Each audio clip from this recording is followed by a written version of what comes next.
So I'm sorry. You ready? All right, 1:08 p.m. We'll call the meeting to order. Budget workshop, Valerie, you're up. Thank you. Library. So, I'm sorry, before we start, Yes. Valerie, you can also look in your budget binder under general fund. Page 23 is Valerie.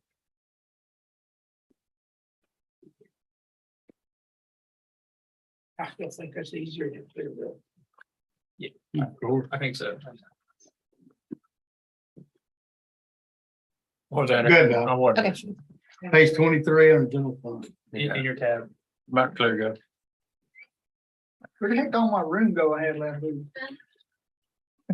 Yeah, no, culture and recreation. Mhm. Yeah, buddy, like that. Just figured it out. You do? No. Just for a second. Good. Good, Val. So we have a video that's about 7-8 minutes long and it's 1:08, but we'd still love to play it if we can. Just gives you a snapshot of what we do every day, highlights of what we're asking for budget. So we will play that now. I was hoping you'd ask for the same thing you did last year. That was nothing, I believe. Oh, a little bit.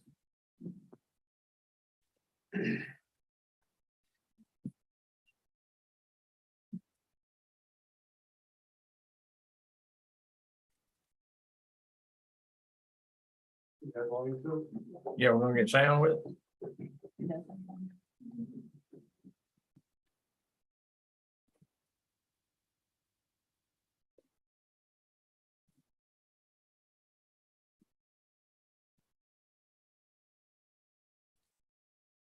So what you're seeing right now is a book being processed and being delivered to Anahuac. Speed limit on that. That was a sped up video.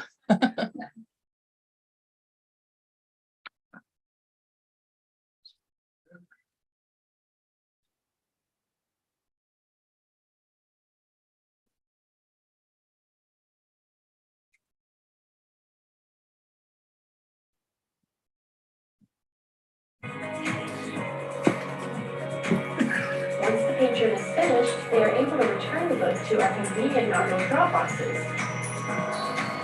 Within a stack, the book will retrieve the items to be checked in and returned to the dedicated spots back on our shelves to the next lucky patron.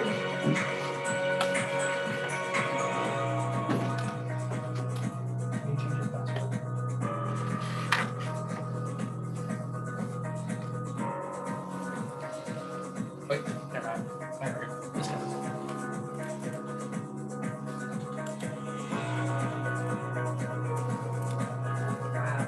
Sit under in here, under general government. It's a general and culture and recreation. Go down to. Culture and recreation. The library.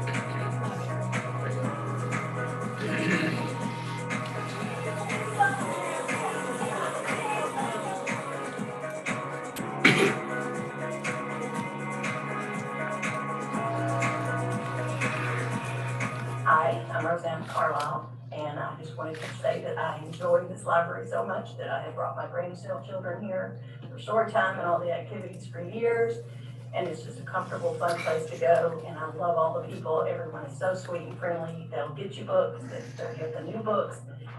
There's always something to read, and I just love coming here. It makes my day.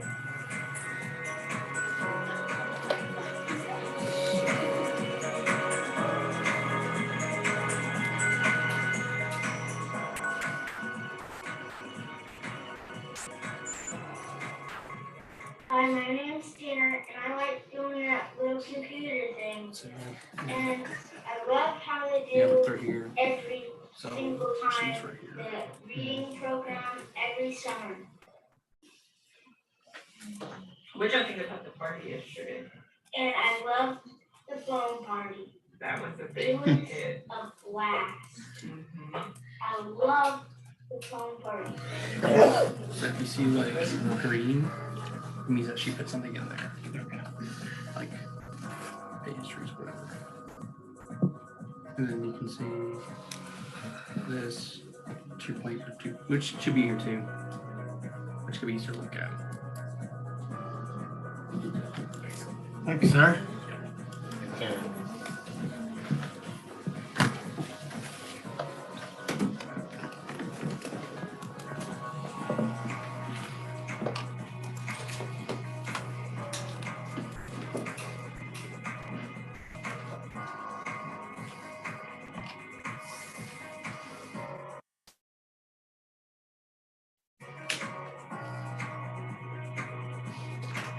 What I like about our library is how kind and helpful everyone is and all of the fun events that they put on for all ages.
On our website, you can find a variety of information. Patrons can view our card catalog as well as reserve items online. Our calendar of events is available and lets everyone know what exciting programs we are offering each month. And with the Requested tab, patrons have an opportunity to request purchase of material we can add to our growing collection.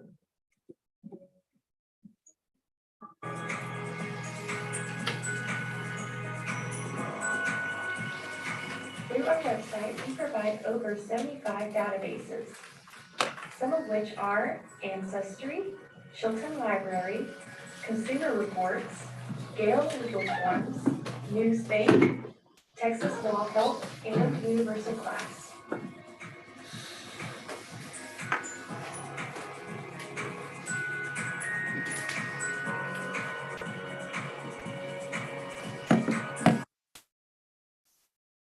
With so many databases comes a variety of different ways to log in. Easy Proxy would eliminate the hassle of our patrons trying to keep up with an assortment of usernames and passwords, making it to where one username and password will give them access to all databases.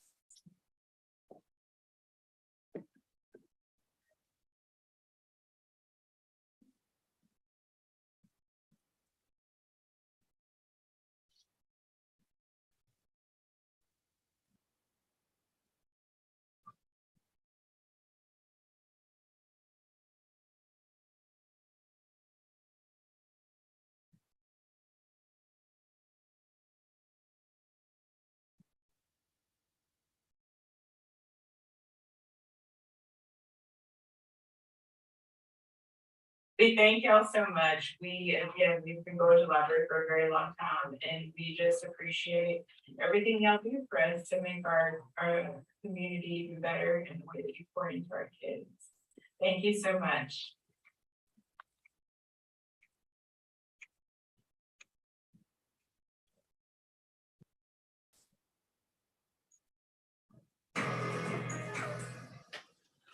That's good. So credit to that goes to Shelby at Goss Library. She did a great job putting that together for us. Okay. Is the button on? Now, better? I hear you. So for our first request is for increases for 6 of our staff members. All the programming pictures you just saw on the video takes a lot of work for that to happen, from the idea to the planning, the organizing, the promoting, the implementing. It takes a lot of work from the managers and the programmers. So this is my top priority. I haven't asked for additional personnel in 4 years, and I'm not asking for that for next year. But I will continue to advocate for the appropriate salaries for my staff. And if you, to me, the volume of work they do is unmatched compared to Sterling, just neighboring libraries around the area. So what we're asking for is increases for 3 branch managers and 3 of our programmers. For the branch managers, between the 3, they have 35 years of library experience. They have all completed their small library management training program, which is a 2-year program. They oversee the day-to-day operations of each branch. And in ClearGov, I believe there's an attachment that gives you a little bit more background on each person, what they've contributed to the library system, the community, the county. And for budget purposes, the important thing to note is their pay compared to other libraries in our region. So right now, managers make an average of $42,000 a year. And if you compare that to libraries in the region, Chambers County is paying much less. Sterling and Baytown, which is right down the road, they pay between $50,000 and $55,000 a year just for anybody to walk in off the street without a library degree. It depends on what skill set they have, and that determines what their pay is.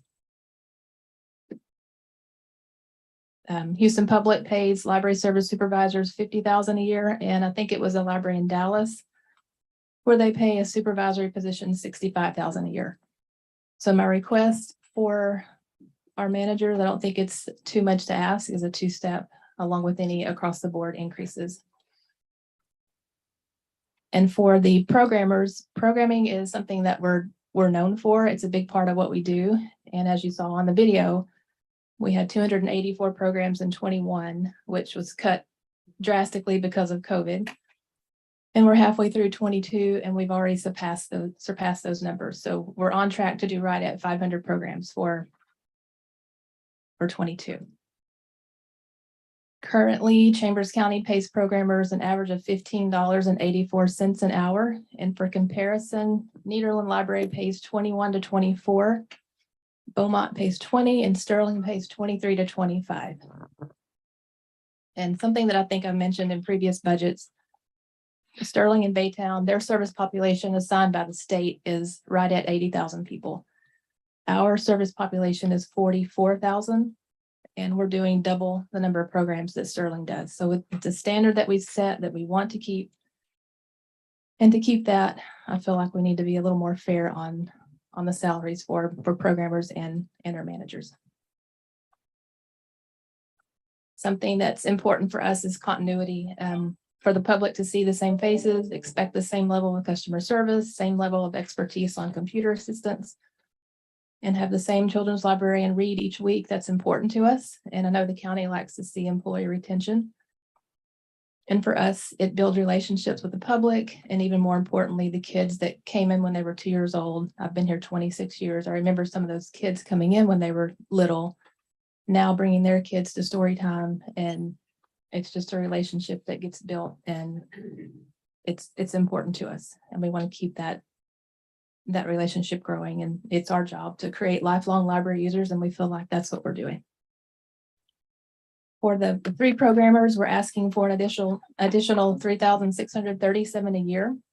The other children and teen programmers are already at that pay rate. So for these 3, I think out of fairness, I want them all to be at that same 11.7 pay group. And then also, given the amount of programming that we do and continues to grow, we're asking for an additional $2,000 for our programming line item. Any questions on that?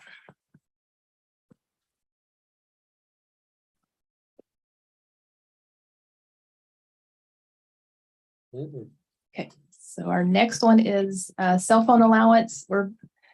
Facebook had some changes in their terms of service, and so IT got with us to change the way we log into our social media account. And so we had to designate one person at each branch to do that. And we use our phones quite a bit for publicity and promotion. And because they're using their phones a lot more for library purposes, we wanted to add them to our cell phone allowance, and that's $960 a year.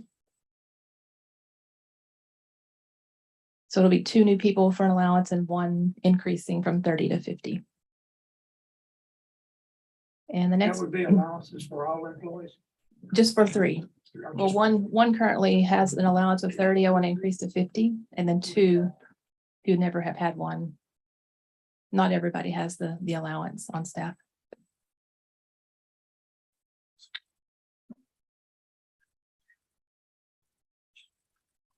Okay, and our next part is our website, and I will turn that over to Annie.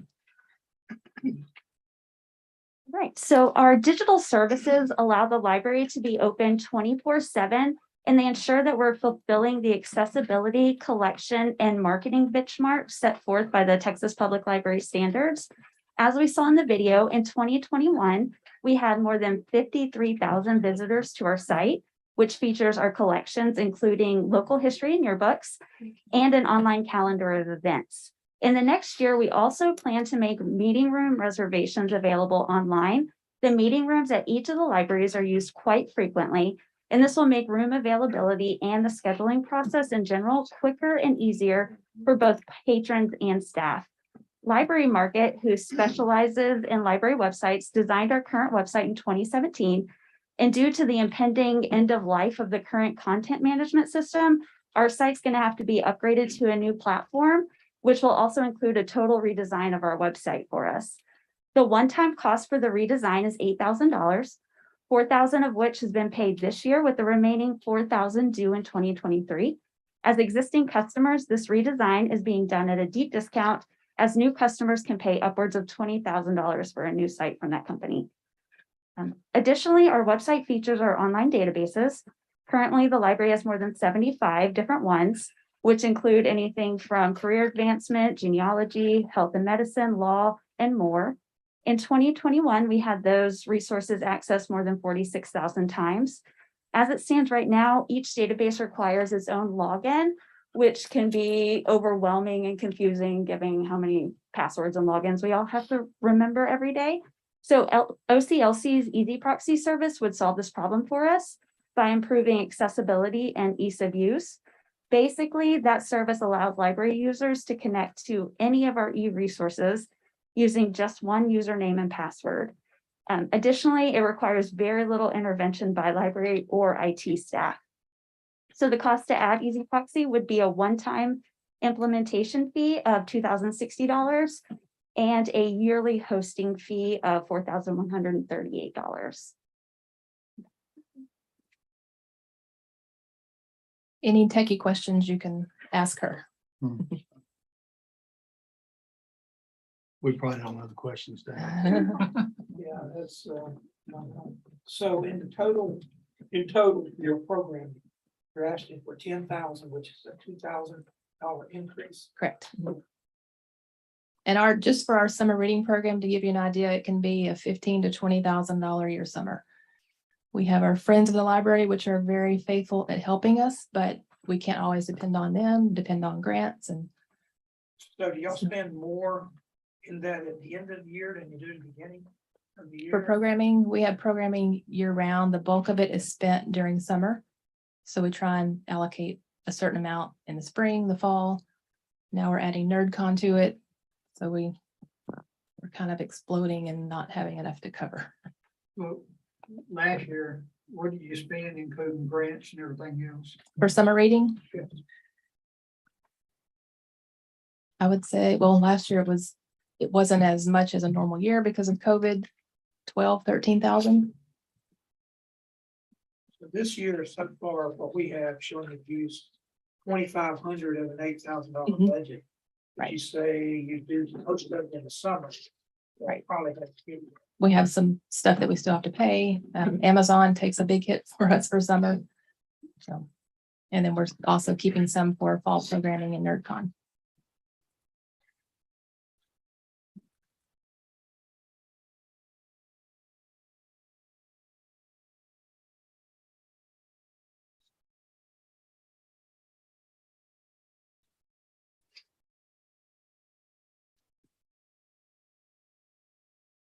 When you do your comparison on salaries on libraries, you just pick them, you don't, I mean.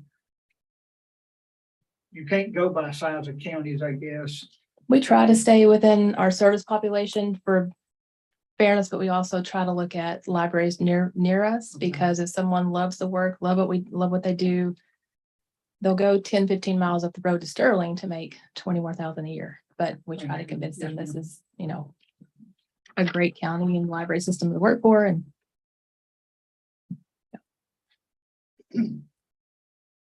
I can't say enough positive things about our library system. It's great. It serves 2 to 92-year-old. that's right. Or I know 100-year-old. well, the summer events were a big hit, so I was fortunate enough to be able to take some of the grandkids to some of those. They had a great time, so. Yeah. Very, We very had high traffic on turnout. Eagle Drive backed up because they had Yeah. Wilburn Ranch to one lane. Yeah. Well, that brings a lot of community interaction, so it really does. Yeah. So, yeah. All the way, great programs. So, yeah. So you're asking for a 48% or 37.5% increase in contractual. Out of 342. Yes. Yeah, part of that is I think it's the one-time fee of $4,000. yes. For 2060. Kind of the Yeah. trend, I think. And the website that we have is geared towards libraries and people that run it and operate it and built it, their previous library workers, and so they know the functions we need, and it's just very useful to us to have somebody build it that knows what we want and not just contract out to whoever to try and explain easy proxy and how all the logins work. And Are they a co-op?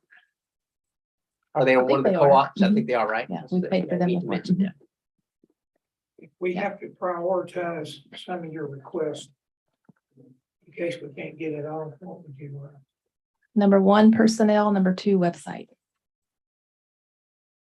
Which is the bulk of it. Yeah, really.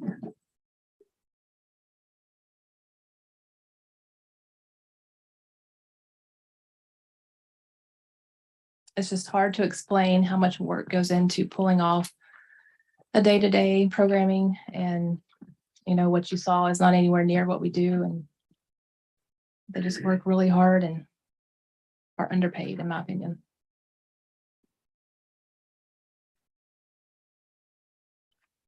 And the last thing we had was maintenance contracts, and that's just to cover a small database growth that I think happens with every department. We have 8 databases that'll increase a little bit next year, and that cost is $975. If that's something we may be able to just squeeze that out of an existing budget we have, if that needs to go away, we can offer that up, but it tends to add up every year.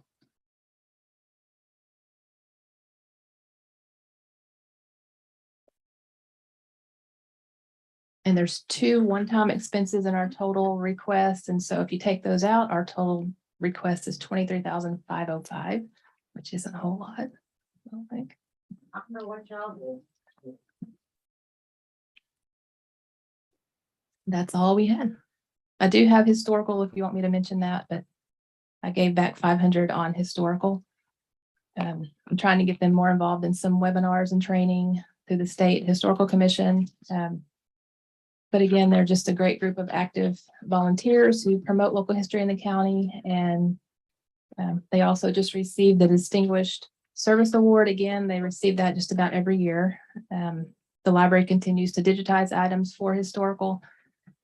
And yeah, the only thing upcoming with them, we have the Chambers home has a hole in the roof. And so we just found that out. Somebody was out doing some drone pictures for, I think, the Justice Center, and they saw that. So that was after we submitted budget. So I don't know if any type of work could be used with hot funds to repair that, but that has to go through the state.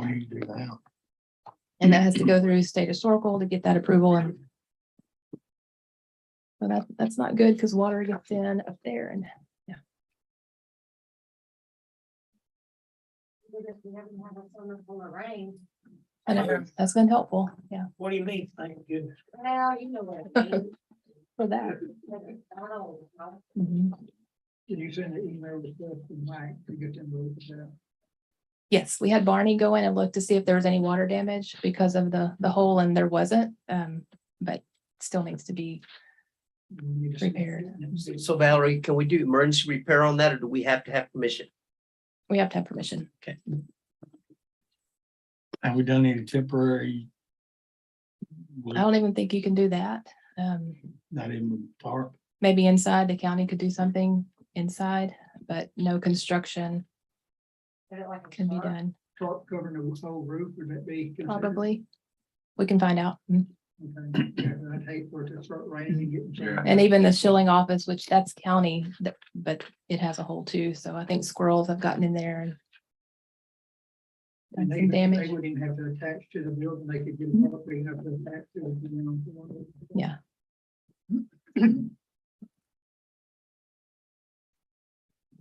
How do y'all track y'all online, people that utilize the library online for books and those stuff like that? Do y'all track that? Several ways. We have our website, we have Google Analytics, so that tells us how much traffic we get to our website and different portions of our website.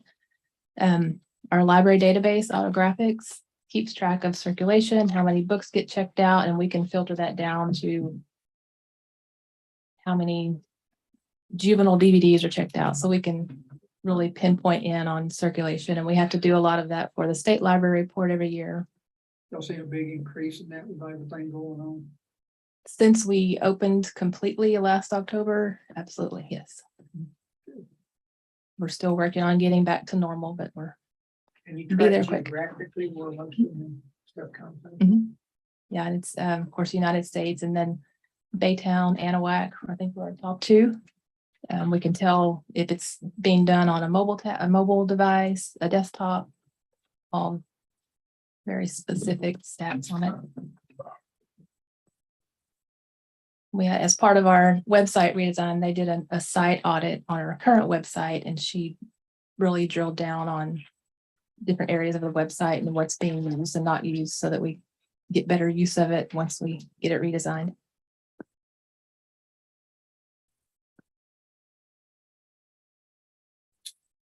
That's all we had.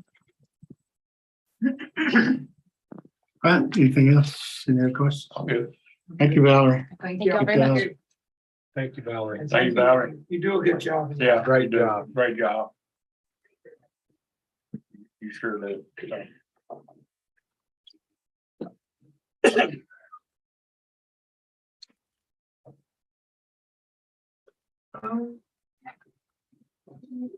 Next comes the lady that might go check. Nikki, you up? What? Yeah, that's a good way to put that there, Commissioner. Billy, I never thought about it that way. Yeah, she does sign our check. I think she'll be under Nikki. financial. Treasurer, you sign our checks, yours is good, you can leave. Submitted. Yes. Kind of made some other additional highlights that are in now. Budget requests mainly consist of pay raises for 2 of my deputy treasurers, in addition to any across the board raises that may be given. And you'll also notice that I had decreases in my travel and training, dues and fees, and service agreements. So overall, I'm going to need an additional $2,900. I have requested pay raises for 2 of my deputy treasurers because as the county continues to grow, as you're aware, I only have 1 deputy treasurer that processes revenues. And on a daily, monthly basis, she receives and processes all the revenue, which we issue an estimated about 600 per month. Just through this year, through June, we have received revenues in the amount of $97.7 million. I only have 1 deputy treasurer that issues payments weekly. We write about 950 checks per month. We spent $71.2 million through June. We write checks on about 14 different bank accounts. So as you can imagine, it gets a little tedious when you're writing checks weekly, you're processing, you're keeping up with payments, and not only the payments, but with check accounts, you're writing those checks on. So instead of asking to hire additional staff, each year my staff has continuously accepted the volume of work that has been, brought upon them. As their job duties have changed, they adapt accordingly, because as the county grows, so does our revenues and expenditures. So with that being said, I have requested two-step pay increase for 2 of my deputy treasurers. And I do have a third staff member that continues to do a great job, and when the time is warranted and it's time to seek a pay increase for her, I will do the same. And also, as you're probably aware, the local government code requires my staff to be bonded and deputized, so that are requirements that is not required for many other departments. So also take that into consideration, that those stipulations, they encompass. So that's basically that's for 2023.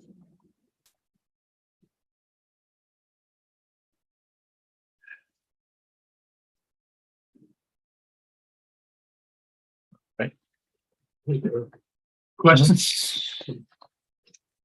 What salaries are the two at now that you're expecting?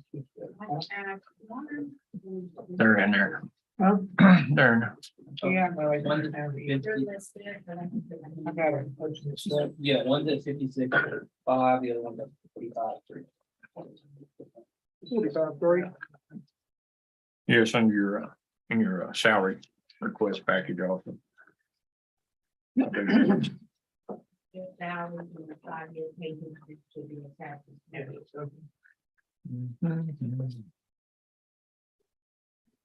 One of the ones that come in, one deputy has been with the county since 2008, and the other deputy has been with the county since 2015.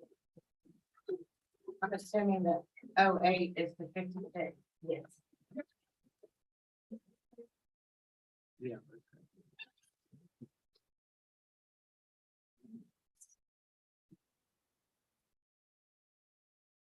Hey, Maggie started it right on. They have to restart it. Yeah, I know it doesn't. It always. It won't let you do it. We're gonna just go ahead. Try that in and look at it. Would it be something else? Be nice. Yeah. Oh, somebody else stole from me too. Hey, because you train up so well. I feel better than that. I'm getting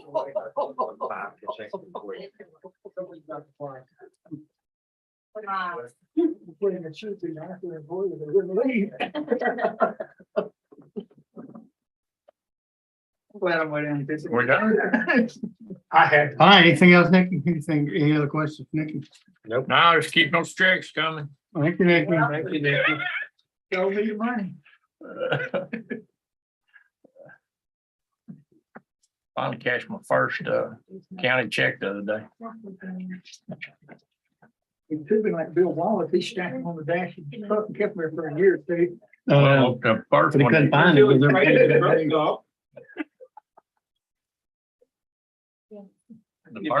first one I got a paper copy, so they sent me an actual check. Yeah, 2 o'clock Texas. Rode around my console for, well, till about 3 weeks ago. I was digging around in there and found it. Like, I'm hey, sorry, you Bill Wallace. Cash is.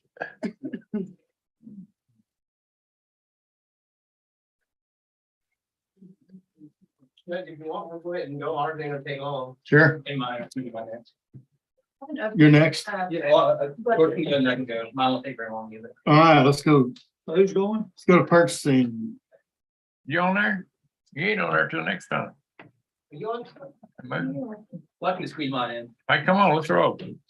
Let's go first. All right, are y'all ready? Where are you in here? He's right here. Here's an updated one for Yeah, this. update, yeah. So, and I'll start by saying, Like round. well, when we were looking at it, we saw some things that were left off. And talking to Aaron, it looks like it was just a clerical error more than anything else. They didn't have the approximate range that y'all gave last year, which everyone very much appreciates that. I don't have a full video like Valerie, but I do appreciate the library guys, and they're very easy to work with as far as procurement goes. Where everyone thinks he's the nicest lady in the world, we're the meanest people in the world, right? We got to tell people no sometimes, so it doesn't work out that way. Internal on the budget we had, if you look at the sheet in front of you, we just moved some money around. We didn't increase the budget as far as some of the reallocating some of the funds from one area to travel training and to an extra $600 in office supplies, and then $400 to dues. We reduced our service maintenance by a couple of $1,000 if you're looking at that, and we took away the warehouse supplies at $1,000. One of the things that I did learn at conference last week is most of it getting to the issue about the extra fund for some of the buyers. I did approach the board of judges that appoints me. Remember, we're a little bit different in the setup where Aaron's appointed by 2 judges, I'm appointed by the 3 judges. And when we want something or need something or have issues, we convene them and ask them or tell them. And I convened them a couple of weeks ago to ask for the increase that you see there to our budget to the buyers. They were nice enough to give it to me, but at the end of the day, they don't control the purse strings, the court does. So I want you to know that I have gone through my chain of command to ask for this. I got their blessing. At the end of the day, it's still this court that decides everyone's budget. It's not just about mine. So knowing that I've been through that process, asked for it, and they approved it, that's all I can say about that. The rest is up to y'all guys, and I appreciate everything y'all do for us. The new budget software. Chris did most of the work for us, and one thing he did say, he did like the flow of it. It's a good thing, and I'm proud that we were able to bring that into the county, and I hope that most of your department heads had the same luck that we did working with this new software.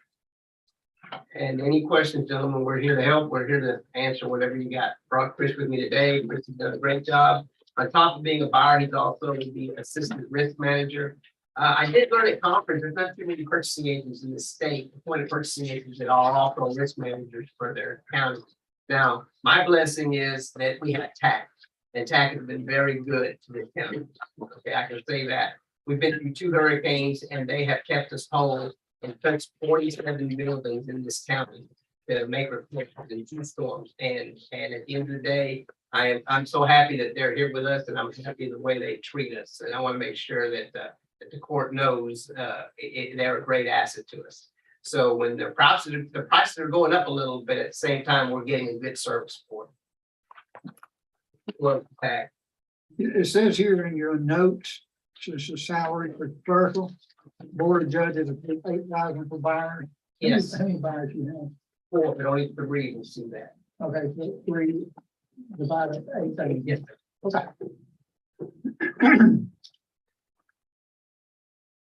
And then, like I said, y'all get across the board again, those are very much appreciated, but I do understand if it happens, great. If it doesn't, we understand.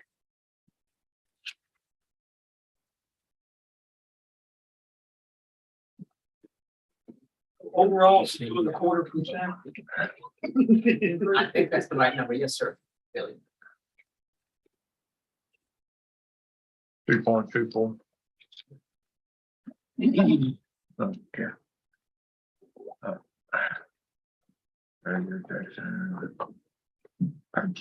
Purchasing.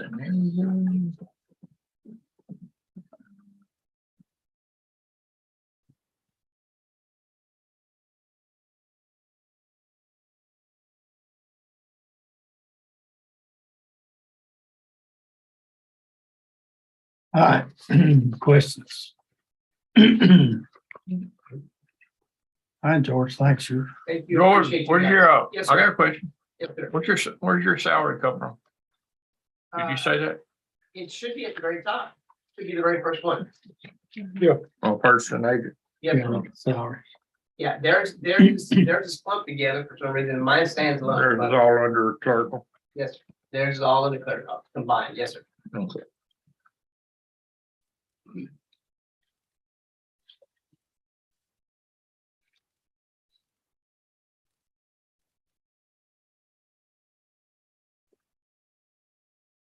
Just, how did you arrive at the raises? Is it like a two-step or what is it? I don't know how the steps work. It was more so, in looking around the state and what's being paid for buyers. And it's very unusual, Jimmy. I mean, really, most of these, departments, they have a buyer. That's all they do. Then they have one person that does RFPs, that's all they do. One person does contracting. We combine that to one person. Again, the insurance is not something that anyone else does. So I have Chris that helps me with all the county insurance. And it's just a little bit different. And with the salaries that they'll be competitive with people that are buyers threes in that range. For the state. They go as high as buyer fours and they have senior buyers. I don't have anyone that's that.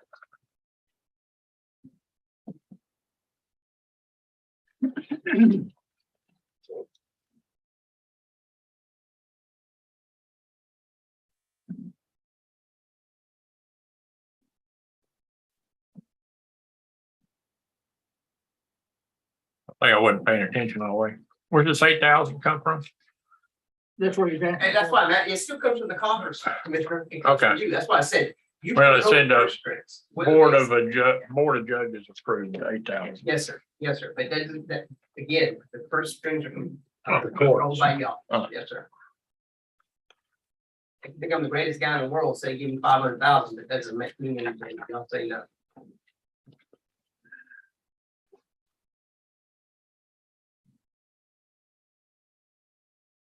All right, anything else? Thank you, George. Thank you, Judge. Thank George. Sam's here. You ready, Sam? All right. Let's get down to economic development.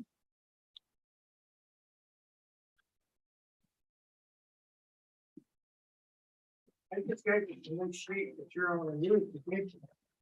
My spot was empty. Oh. Purchasing was too. On that, in my book. Yeah. I'm not asking for much. We'll be the judge of that.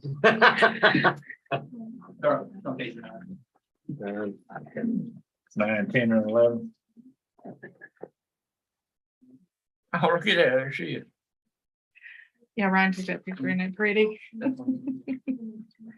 So just FYI, Denise will be in about 9 minutes.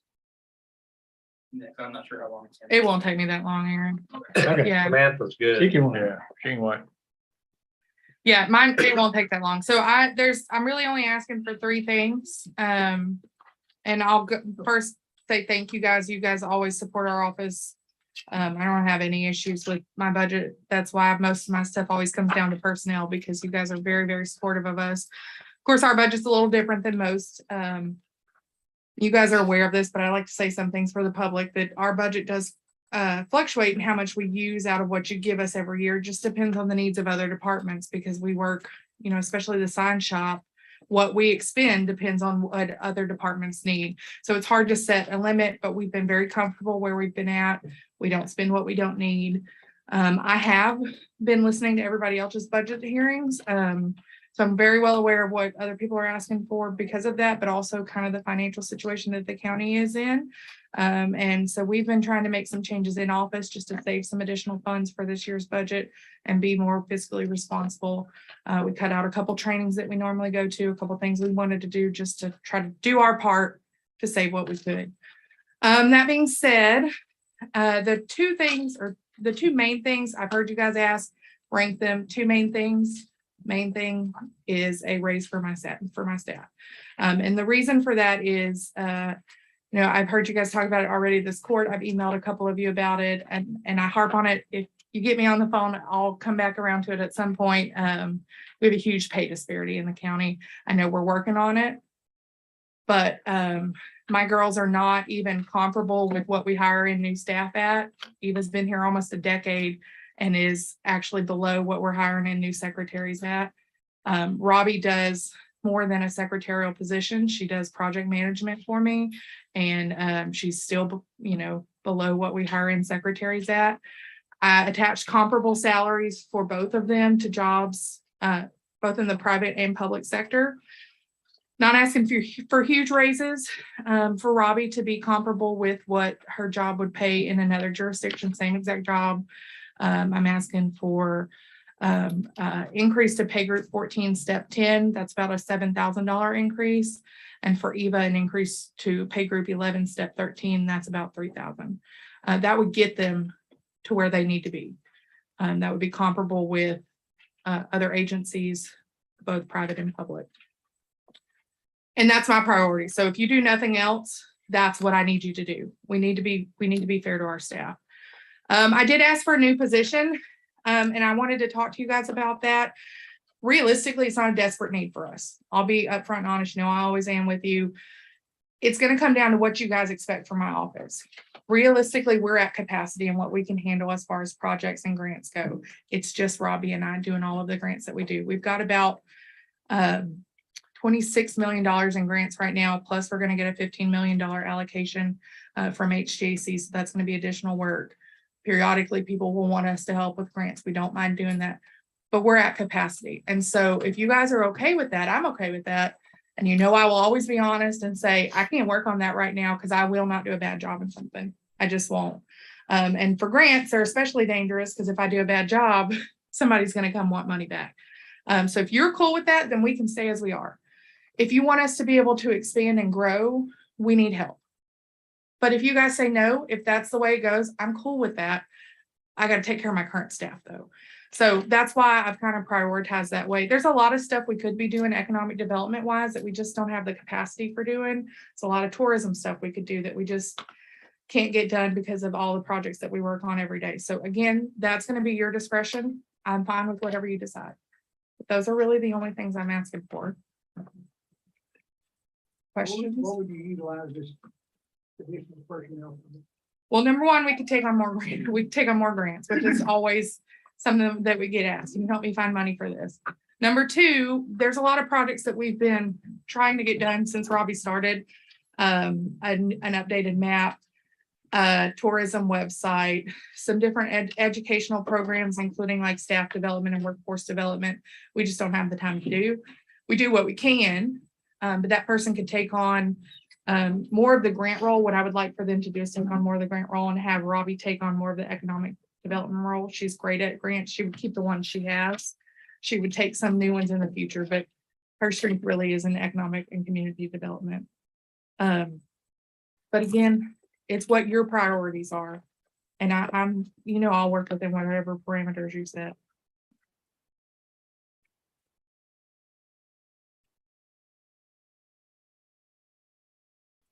You may have said this, you did, I did catch it. How many dollars worth of grants would you say you're working on? Actively, 25 million.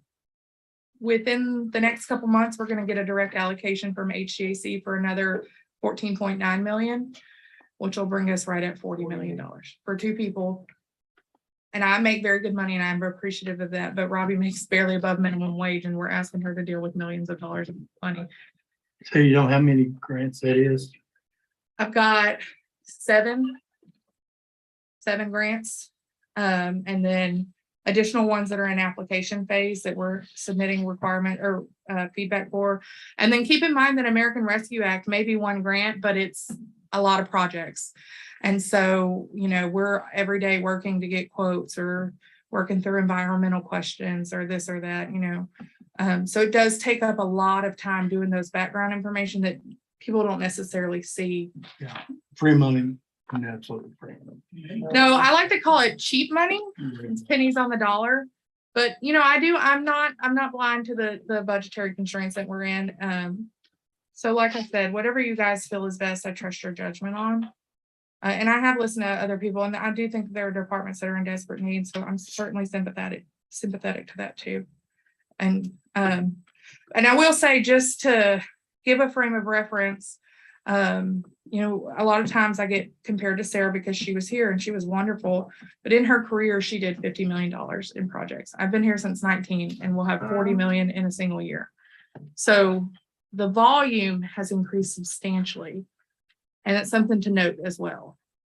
So, but again, I trust your judgment. I'm just here to make you guys look good and get as much cheap money, not free money, cheap money as I can.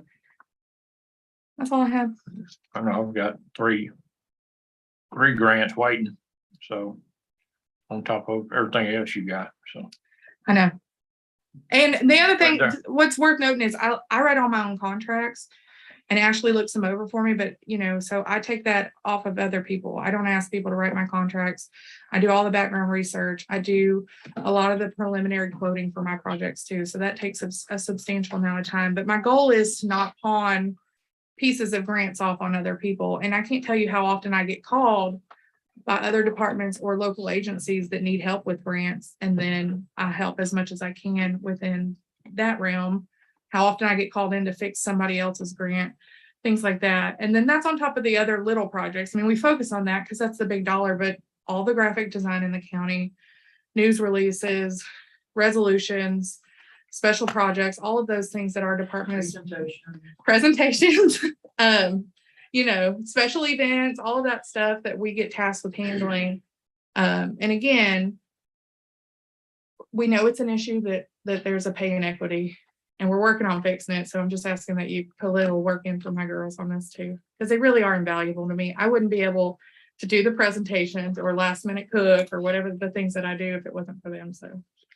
And also, Court, if you don't mind, the work she does with this grant writing, we've been able to help other counties throughout the state. Thanks to her work, we've been able to use her templates, and including Jefferson, Liberty County. They've benefited from what Samantha does here for us. Just to let you know. So, and it is very much appreciated throughout the state, what the help she gives. Thank you, George. Yeah, I do try to help other people. I spent about an hour on the phone with Anderson County Clerk yesterday talking about some grants and kind of helping guide them. We're all better if we work together, the way I see it. So I do try to help as much as I can. Anybody, small agencies, big agencies, local, statewide, whatever I can do to help. I'm looking at ClearGov, your attachment, and you got a thing in here for Eva, but you don't have anything in here for Robbie that I can. Yeah, so. It was there. Well, okay, well, it might have been user error too, because I kind of struggled a little bit as tech savvy as I am. So Robbie, I pulled comparable salaries. There's a position actually open in the city of Baytown that's paying a little bit more than what I'm asking you guys to pay her. And it is exactly what she does. There are other, you know, private or public entities that have similar positions. So tried to pull 3 for each.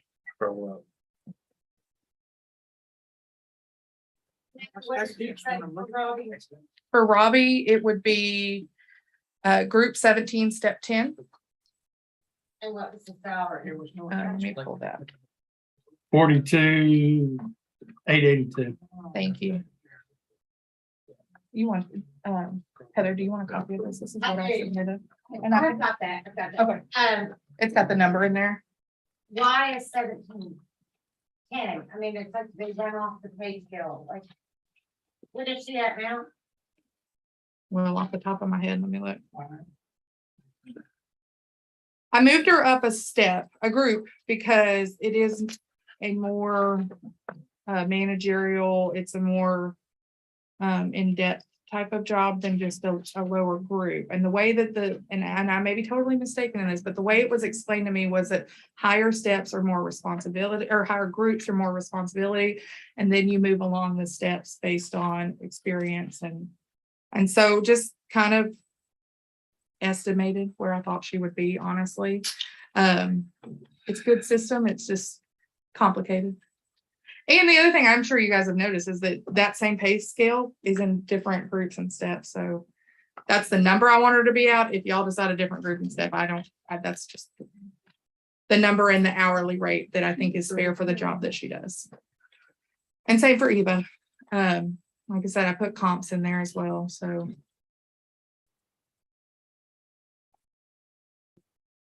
So where's this, She's at 35 now. You got a 13-1, to a 17-10. Oh. No, pay group 14, step 10. So she's going up a group. You got a 13-1, going to a 14-10. All right, y'all, did I type wrong on my math? Well, 1410 would be 44,383. 24. Do you want that? And you have 42,882.36. Let's do 42. You want the 42,882.36? Yes. So they'd be paid the same. The only option with a 42 would be a 14.8, and that's 42,498. So Robbie should be making like $2 grand more, $2 or $3 grand more than Eva is what, I'll have to look at it again. I'm sorry, y'all.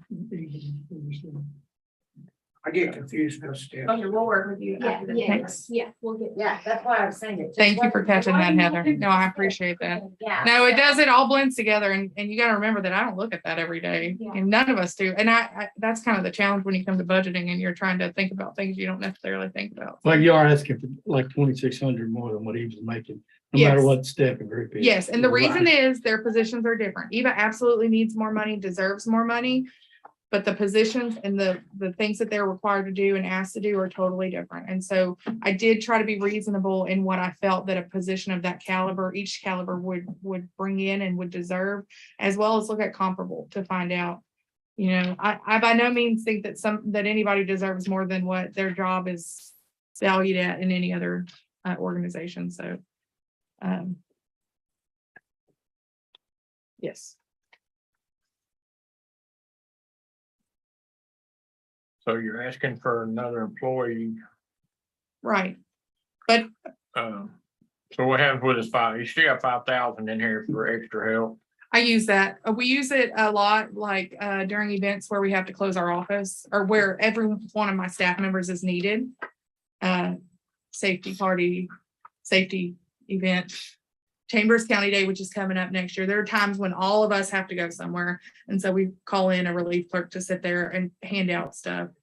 This year I'm using it to have a part-time person stay on. My summer helper, going to get her to stay on. Thank you. I appreciate that. Because we're reorganizing files and digitizing and trying to kind of get everything the way it needs to be after moving a couple times due to flooding and, you know, staff retiring and things like that, just get it all the way it needs to be. So she's been great. I really have had the best experience with my summer helper this year. She's been wonderful. Really, really good. Yes. Miss Denise is here. I don't want to take up any more of her time. Thank you guys. Thank you, Sam. Thanks, Samantha. Yes, sir. Thank you for lunch. You're Yeah, welcome. good, thank you. Y'all later. Thank you for my pie. Did somebody ate? Gordon ate a piece of it. Cause You gotta know people.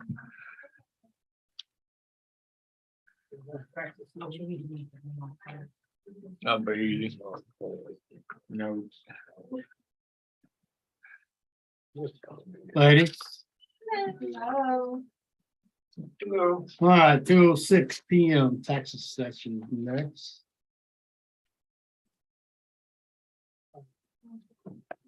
I'm going the wrong way.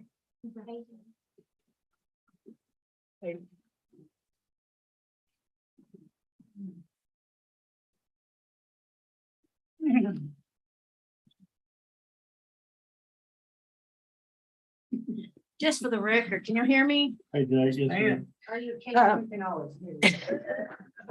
Hey, Jay, okay. Heather. Shut down by my old bud Heather. I'm good.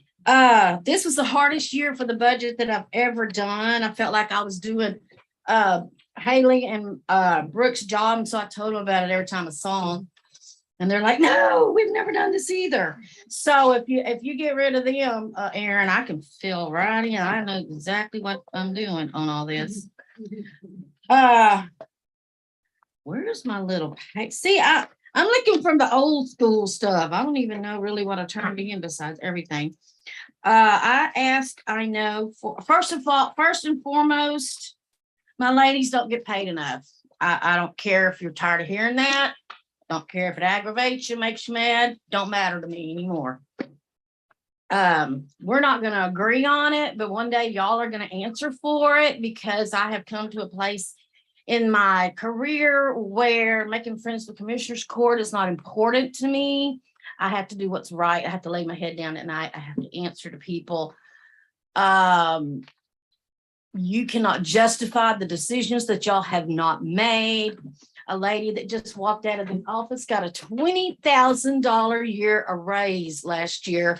When I asked y'all for money for me, and Jimmy Sylvia sat right there and told me to my face, you will not get that money. Okay. So let's get that out in the open right now. So I got a new office coming. I haven't heard anything about it. I never hear anything. I have to reach out. Nobody said a word. I don't know if they're close to breaking ground. I don't know nothing. All I know is that place up there is growing so bad. And my ladies are bombarded.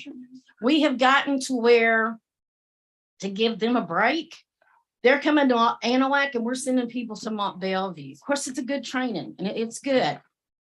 But oh my gosh, Tommy Hammond I talked to Tommy Hammond and Billy Combs at a meeting. I was trying to explain to them my situation. And I said, Tommy, you work over there every day and you see this. You see that the people, you see the crowds, you see the numbers. Don't you see that? And he looked at me kind of like I was dumb and went, well, I went, surely he's mistaken. Anyway. He calls me 3 months ago, Tommy, maybe wanting to know if I'm going to keep my office open during the lunch hour for the people. I said, why? Well, there's people standing in line when we get back.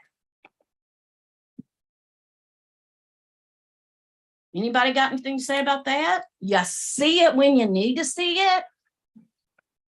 See it all the time. Oh, you could have told me the first time, is all I'm getting at. I can't get a straight answer out of you people. I don't know what you want from me anymore. I don't care anymore.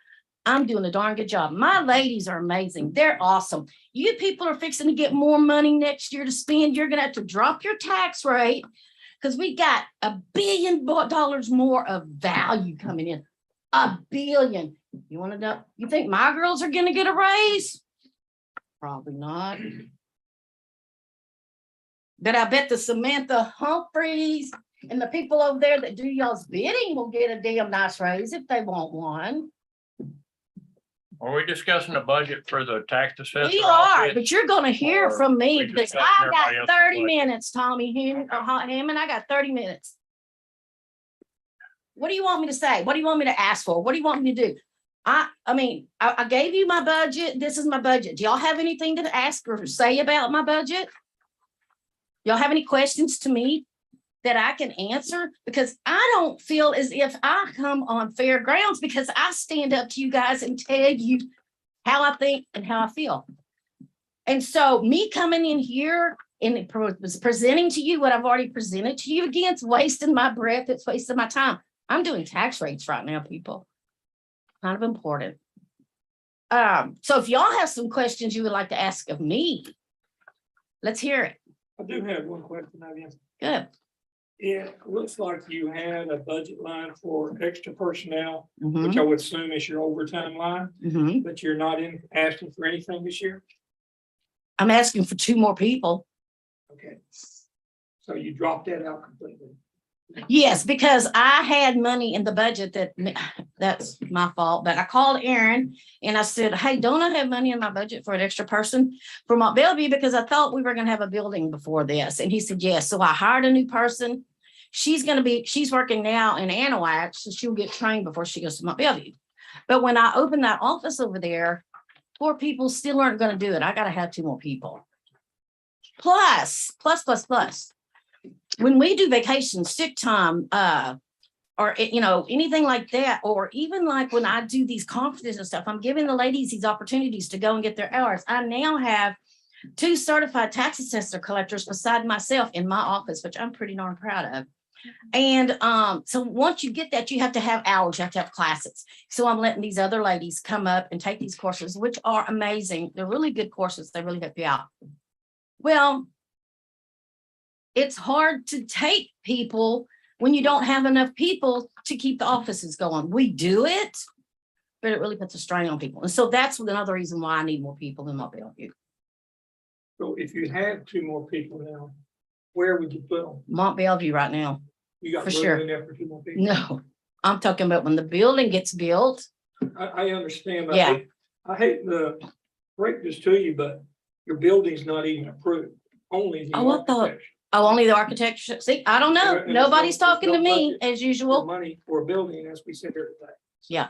So, you're not gonna have a building this year. Okay. Well, thank you for telling me that because not anyone else has ever said that. So thank you.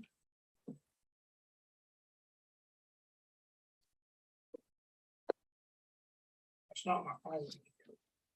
Mine either. It's yours.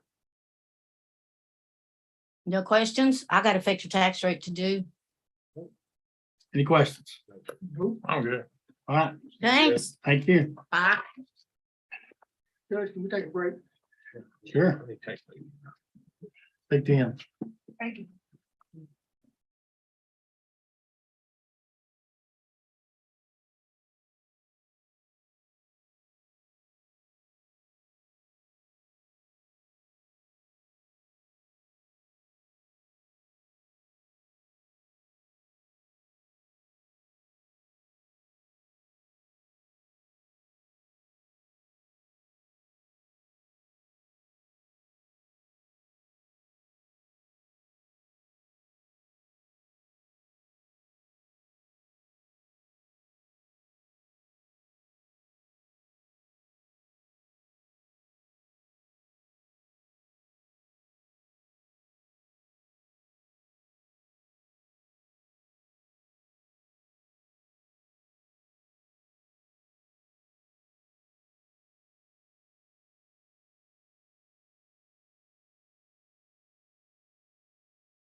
Chelsea, come here, come on for your live. All right, court come to order after recess, 2:35 PM. We'll go to auditor who's scheduled for next Tuesday, but he graciously offered to fill in that spot. So Aaron. Yes, sir. Mine's pretty easy. Not really making any changes. Just kind of, I guess, going back to what George is alluding to. So I have 2 district judges who appoint me, and they also set my salary and my assistant salaries in my budget. I do get a little more leeway. I've got a 5% where I can increase it without court approval. Above 5%, court has to approve it. So that's on salaries in my budget. So, but I'm not really asking for any of that. I know it's only been 7 months, so I'm still kind of learning my budget, kind of learning my staff and stuff. I have some things to be planned for later on, but right now, like to hear everything's the same. The only big change is of course, COLA if court does it, and my service agreements is a pretty big increase. ClearGov, capturing ClearGov for those payments every year. And then there's a dead book for GASB 8796. Next year, we'll have to report any leases that we have. Someone get it is, but I know some of them don't. General Accounting Standard Board. So they set stuff that we have to do for our annual audits. So the new standard is for us capturing all leases. So copier leases, if we lease anything out, so tower leases, the school land leases, Bess has been working on getting all those agreements together, so we can, this will help us get everything together, set our entries for next year, and will help our outside auditors look at that stuff too. The year after that, it gets even more, so I think we're thinking like 20-25 leases, probably at max with all that, but the next big thing coming up in the year after that is going to be subscriptions. We'll have to report all any kind of subscriptions that we have. So that's that book, that's Lauren's new software, that's election software, anything software related. We're going to have to get that. So it's going to be a big challenge for us. So I'm sure y'all looked at official departments, and probably y'all guys will be getting a lot of emails from us asking for us documents, but that's because it's just a new standard that we have to report that. So is there a base dollar level that has to be above? I mean, you're not talking about subscriptions to magazines or to newspapers or to membership. No, not that. It's more software subscriptions, anything that were like any IT subscription stuff, like that book, Oliver Tyler, anything like that. We're gonna have reports. Microsoft, yes. Wow. And so really a lot of, I guess you call them subscriptions, but they're calling them license, really, not a license. Operate. Right. So that's kind of our big thing for, it's just gonna be a big challenge, but those are the 2 big things. Nothing else is really changing. And if you have any questions for me, just let me know. No, only problem is you and your staff are doing. Excellent. They are definitely making me look at it. You're almost good as the library. Y'all have If you don't have video. do y'all have a vehicle? No. Shh. Well, I wasn't giving him one. We'll see if we can loan it out.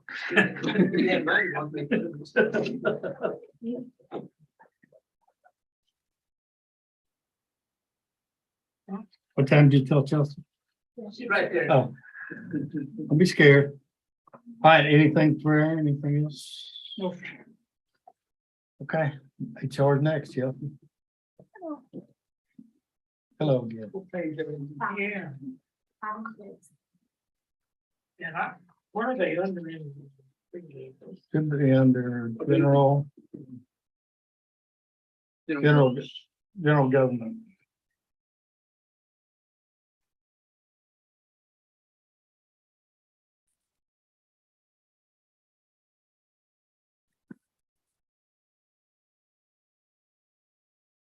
Usually, oh, right there. Yeah. Got a lot of things at home, I can't find them either. Right. Well, she cut her salary and the budget went up.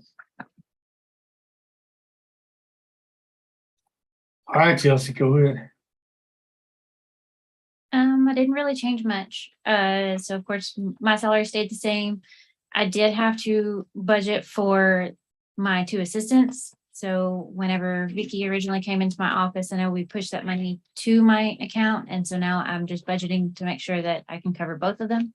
The only other thing I've really added was to my supplies. I requested an extra $1,000 for the filing cabinets. So since my office has moved twice within a year and a half, the filing cabinets are showing their age pretty good, and we really could use a new one. I kind of am hoping that if you agree to it, 1 a year would help me out and start replacing them. The only other thing I think I've requested was extra or additional money to, I got with Derek to get a program that will talk to the program that we already have for our outside departments like the parks, road and bridge, solid waste. They would have an actual badge in and out for whenever they got in, and it would talk to the program that we already have for be able to keep up with time better for them, instead of them doing it on paper and having the supervisor take it from the field to the office and everything. It would be something that the secretaries could see right then and there whenever they badge in and out. Last year, I think of last year, I've been before, we bought some HR software, actually 2 different kinds. I don't know if we actually bought both of them. I know we did one of them. We do one for time clocks. Or time. Time reporting. It was supposed to solve all problems and everything be smooth and hunky dory. So ESS, we are still using, that is still attached to Tyler Technologies. And it's working great. So that is an individual can put in their own time, as well as the supervisor can look at it and approve it, and it'll come straight to me. Yes, sir, that's great. However, out in the field for like road and bridge, for instance, they don't have that. Most of them or older gentlemen, and they don't do computer tech savvy stuff. And so they are currently still doing it on paper, showing what they are working and when they are off, and then they turn it into their foreman, and the foreman takes it to Amy, and Amy puts it all into ESS. While that program is still working and it works great, she is still on ESS. I think this would be an easier transition and not so much paper and So they things would get badge you lost. now? Yes, sir. So she would be able to, what I have in mind is if for that program that she's already using to kind of like spool it all together, they badge in and out. I know Derek is also working on name badges and things of sort too. So this all kind of plays into that. Whenever she spools it, she would immediately get to see what time John Doe clocked in, what time he went to lunch, what time he left for the day, if he left early, any of that sort of stuff. So there is no paper transactions going on. It's completely all electronic. Most of them guys out there don't clock out for lunch. I mean, they're. I don't know. Well, that's true too, but still just the basic in and out. How do they follow up with if they left early? How does she have to then reach out to them and say, are you using vacation or Correct. sick? Or From my understanding, there's like green sheets of some sort. So it's just a green piece of paper, and that's how they're filling out if they're taking vacation, sick leave, personal, that type of stuff. And so that has to be turned into the foreman, and the foreman has to take it to the office so Amy can have it, and in a timely manner. All of them report to the office in the morning. And then they report back in the afternoon before they leave. Correct. They don't leave directly from a job site. As far as I know, yes, sir, that's how it works. But they've got multiple offices. We got Anahuac, Winnie, and Mount Bellevue. Yes, sir. So we're gonna have 3 of the machines. Correct. And same thing for parks and solid waste. How's that work on clocking in with minutes before and after? I'm not really sure on the specifics of this program. I haven't really dug into it very hard. I know Derek had given me a quote for everything, but I don't know exactly. But that's something we can definitely look into and see how it's going to work. Well, I'm just saying, if someone pops in 5 minutes before, and over time, that builds up, and they come back and say, hey, you owe me this time. That's happened before. Huh? It's happened That has before. happened. Yeah, that's what I'm getting to. Anyway, something we need to watch. I'm not privy to the type of software, but I do know that you can build into that type of software. Specifications of you can't clock in any more than 3 minutes before your scheduled time. The only problem with that is you have to build schedules for each employee. That's what I'm saying. You got 60, 70 employees trying to clock in all at one time. There's gonna be some overlap here and there. Someone's gonna be early, some late. Right, Yeah. you can limit it to where they only clock in a certain amount of minutes early. But like I said, that doesn't feel that you have to build a schedule for each employee, which means all employees will be the same. It would be a template that you would use for just about everyone. I know when I used to have contracts and stuff, they could punch in 15 minutes early, but their time did not start until a certain time. Right, yeah, that, I think that's definitely something that we would need to talk about and put a parameter in place. Okay. I may have signed agreements that. You know, Well, you do that and you also can set it up where you only pay on 15-minute intervals. So if they punch in at 12 till, they don't get compensated for 12 minutes. So.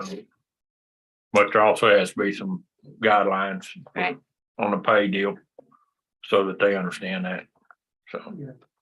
And that is the, which, fire and that, that's the IBM, ESS. Yes, sir, it's the executive time. The ESS is already in place. $30,000.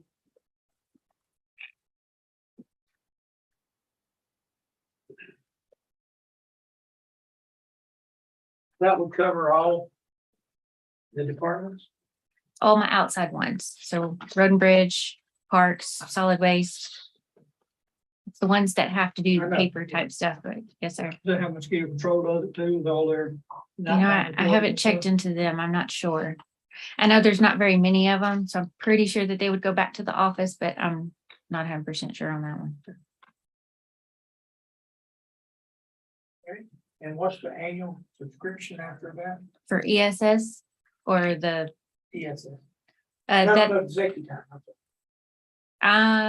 you know, I don't know that Derek gave me a quote for that. I'm not sure.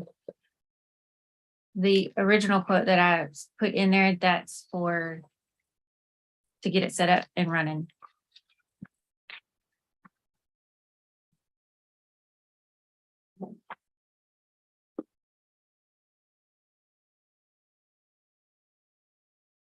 Questions? Any other? I'm good. Else, anything else? No, those are some good tools, though. You can use that. I agree. Yeah. Maybe we could expand that throughout the county. Okay. Thank you, Chelsea. Okay, thank you.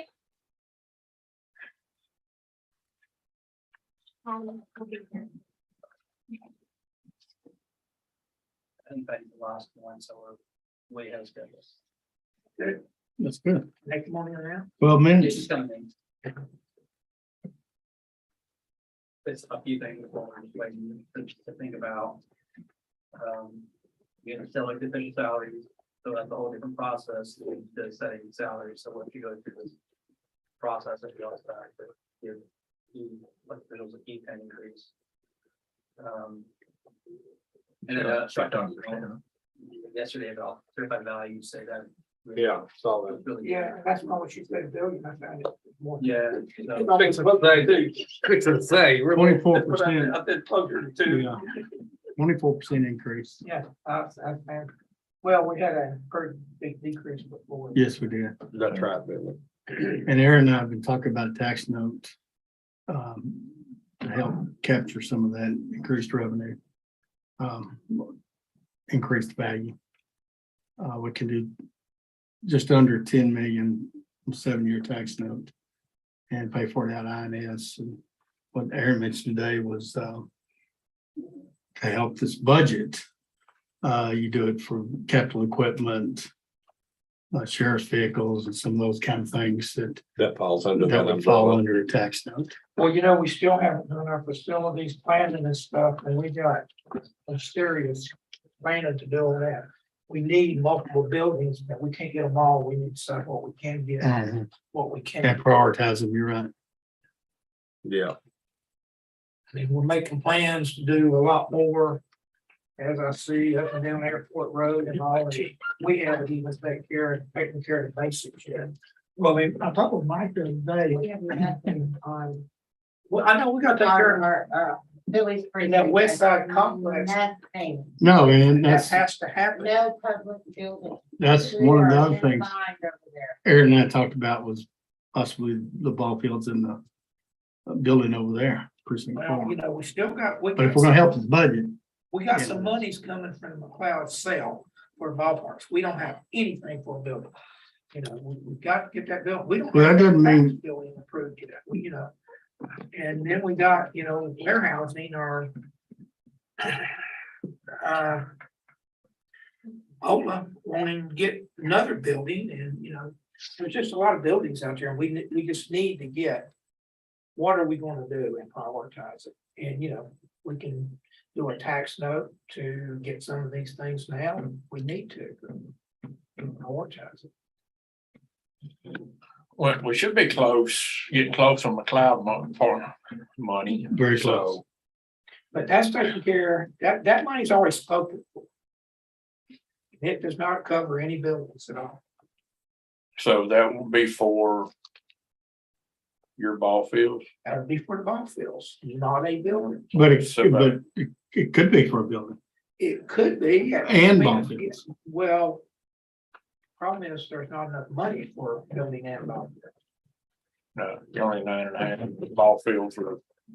So, Six and a half. Cook fields are right at 6.5 million now. Yeah, At least 3 million per building, of course, we'd have to add to it. but you know, we got, well, I don't know if that's 6 million, how much site improvements it'll do, but there's a lot of site improvements, you know, to go with that project.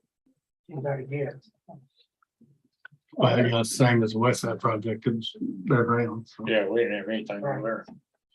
But we put a lot of money in infrastructure over So, I mean, there. we could, with a tax note, to help this budget, we could do some of those capital expenditures, equipment. And we could even, you know, maybe budget that building.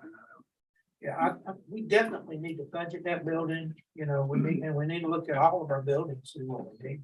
I think the buildings I'm hearing right now We need it before November of 2024. I mean, we are desperate for some places, a place to vote. Yes. 'Cause if you don't, you're gonna capture 3.5% plus new value that comes on. So what Ms. Hutter was saying, she's figuring the effective tax rate, which is one of her duties. That's all you're gonna be able to capture of that increase unless you do something with your INS, because that doesn't count towards your 3.5% increase. Right. So that's the reason we were discussing tax note. And I think we should, you know, and we also, other things we got to keep in mind is improving Needlepoint Road beyond what's already in the CO. You know, it still needs to be improved from 146 to the canal. You know, we're hoping to use the turbine for that Mhm. and some other stuff. So, yeah, we got a lot of serious planning that we need to do pretty quick. We need to convene in a workshop. Sooner than later, because we keep talking about that. We've been talking about it. And we still hadn't.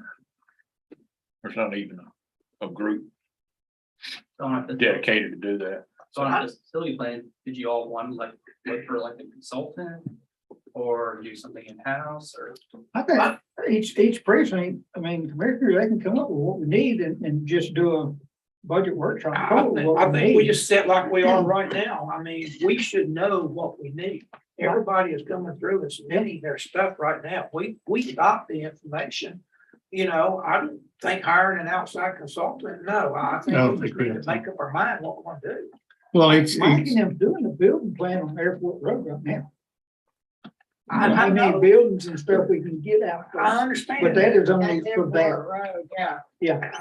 I mean, that's a part of my concern. Yeah. We've got working independently, doing all these plans and different things, but as a court, Group. we don't have a plan. So each commissioner needs to come up with a list, a prioritized list for their precinct, I think. Well, we need to look And at then the we age of put these it all together. buildings, what disarray they're in, and look at it, go at it like that. I mean, some of these buildings need to be replaced. And go from there and get an overall plan. And that's working through Mike and all these other department heads. Yeah. With us. I mean, I think we take whoever we're liaisons with and reach out to them, and liaison sit down with their people and talk to them and see what they need. Then bring it back to the court. Yeah, because we talk about it all the time. You just need to put it in the plan. I agree. I'm not real clear who all will wind up in the Justice Center when it's all said and done. So is your group going in there? Yes, sir. Clerks are going in, clerks, County attorneys, clerk, district clerk, attorneys, pretrial, and services. judges. No pretrial. And I'm keeping my office in this building for vital records, land, deed search, OPR, that kind of stuff. It'll just be criminal and civil over there. And pretrial would be in here along with probation. You don't need to go to the Justice Center to get a marriage license. No. The less people we can keep out of justice, center, the better. For security purposes. But I agree, I don't know what's going in there besides. It's just a pretty justice, basic. Yeah, it's judges and clerks. judges, clerks and attorneys. When you gotta look, because like the tax office and the pretrial services over there, that building probably would be better bulldozed than anything.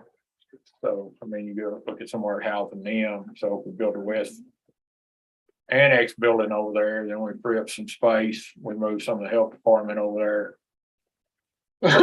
Move the tax office in there, and then that opens up room in the existing annex building to hopefully move some people out of the trailer houses. Modular buildings, Trailer house, so we can get out of trailer house business. modular. We're slum lords. So we do have money budgeted for, Judges, they all move out, they'll be room again. in this it's quite a bit of room for it. We do have some money budgeted for that tax office. Yeah, we do. We spent the money we had budgeted on the architecture.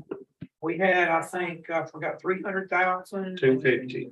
Huh? 250 for architectural. We increased the architectural work almost that much. Aaron, Money there. We're like 650. That's what the total was, I think. what budget for? Yeah, Yeah, because it got. It blew up from what it was originally going to be. Yeah, it went from 25 square feet to 2 miles. but part of that's paid One for health story, services too. Half of it is. I was coming on the architecture on that. Well, Should be getting pretty close. isn't it? yeah, he's ready to go to the city.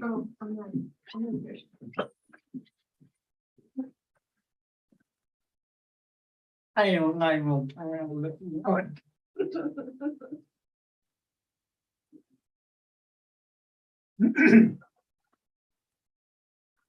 Did you say Patty was on the way? We need to call her.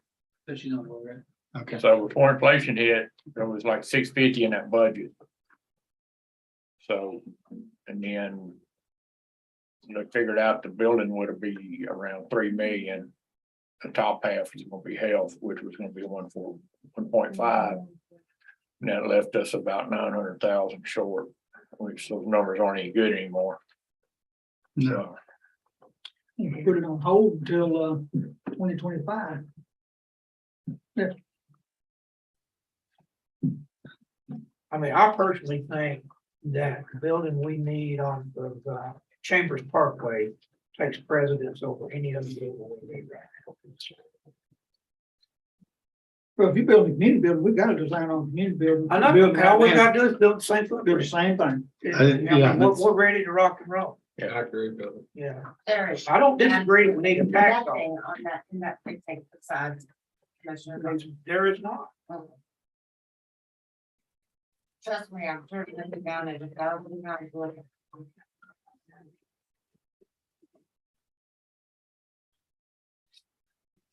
So if we do that tax note, then we can prioritize, I mean, I'm hearing We could. your probably building, that also- building, and, you know, ball field work. Yeah, but that wouldn't have the budget. Yeah, I the know. ball field work, we've already got. We just gotta get the sale of it. Correct. And, but you're not gonna eat up all that, so possibly you can do both of them. Or come real close to it anyway. Well, construction cost. Let's try it. Need to reset on that. Yeah. So. Does that still put us at tax cut at the end of the? Yeah. We're gonna have to do a tax Oh, cut, yeah. no matter how you look at it. Yeah, We'll be it has- we taxed, can only increase which is fine. 3% plus 10 million. 3.5. Or, okay. 3.5%. But you got some new value coming on too. I don't know how much that's gonna be. That doesn't go toward the 3.5%. What? The new value New value. doesn't go toward the 3.5% Right. increase. Thank God. So prioritizing building. Prioritizing precinct one, and then employee raises, including elected officials. What else do you think? We got a lot of cutting to do for these requests. Oh, yeah, there's no doubt about it. Which, Y'all know what you guys want to cut, you know, we can kind of start trimming things down. How many more do we have? Yeah, today. No, not today, just Next Tuesday would be the last. next Tuesday. Is that all day or next one? Because Heather's already went, so she's off the list, right? Didn't you go the other day? Next two days was sheriff's office, Art, solid waste, EMS, healthcare, technology, communication. Are we gonna see Road and Bridge today? Where you saw? When did we see Road and Bridge? When they had all the people out here. Yeah, I wasn't when here. Bobby brought the whole Oh, that road and bridge department. You were out first there. week. Yeah, I wasn't here. Y'all rode one of the We main were pages over there. It's something that we need to get back. I talked to Bobby about, I didn't realize I'd already gone. I wasn't here. But, we never did finish the RWJ Drainage Project because our contractor didn't finish in time for the grant that it was under. And there's some issues. Corey was supposed to have finished that. Corey handed that ball off to a road administrator that we hired that never carried that ball, but we have got to get that project finished. We can bring them back if you want them back. Yeah, I asked him to get with Corey and then figure out what they've got to do. Look at that. You want to try to get them on Tuesday? If he can do it, yeah. You know, shoot, or. Corey or Bobby? Bobby. I asked Corey to get Bob. Corey knows the scope. Corey knows what needs to be done. But he just needs to, he had, transfer that over to Brian. Then, of course, that didn't work. so you have any idea what the cost is gonna be? I mean, there may be some, The big expense on it are the safety end caps along the runway. And I mean, that's a major safety issue because if one of those airplanes Mhm. gets over into that ditch and hits these huge culverts. And there's some major liability there. So that's the big expense. And no, I don't know, the reason I'm asking, there's some monies right now in Road and Bridge that they hadn't spent. well, that's. And what that's a Bobby's safety supposed to be issue. working on, Figure out what it is. It could be done this year, I'd love to. possibly. Might need to email Corey, make sure he gets it to Bob. I talked to him today. So how do all the capital items work? Like, so I've been keeping up with the capital budget for 22 and I go and update about once a month. So there's a bunch of money left in there that people haven't yet for whatever. So what happens with all that? I'm trying to get them guys to spend something this year on some of their stuff for next year, but at the end of the day, when there's $500, $600, $7,000 left over or whatever, where's that? I mean, what do you do with that? Stays in general fund. Yeah. Unbalanced. And it kind of depends too, also, if it's like if you're funding like a big project that spans a couple of years, we'll start looking at budget over until it's completed. Yeah, you just budget it for the next year. Yeah, But if you like to buy. Doesn't roll over. Right. Budget. And if you're buying a vehicle, if you budget, 50, something 30, it stays in there. Come on in. You can reallocate it for Okay. something else, but it's a state and general fund. All right, district clerk has arrived. Thank you for coming early. Thank you, thank you. I think we see people got 30% left over their budget. It's time that they've been budgeting too much. Well, it depends on what happened during the year and they can't get to that project, so. Or can't get their vehicles Can't get the in. vehicles, can't get. the- Sometimes And I they're- agree with that.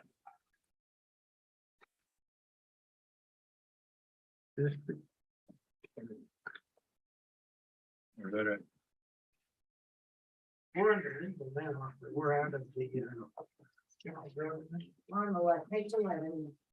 Justice. I'm talking about in the. Justice Slater, district clerk. We're all electronic, but I printed it for you.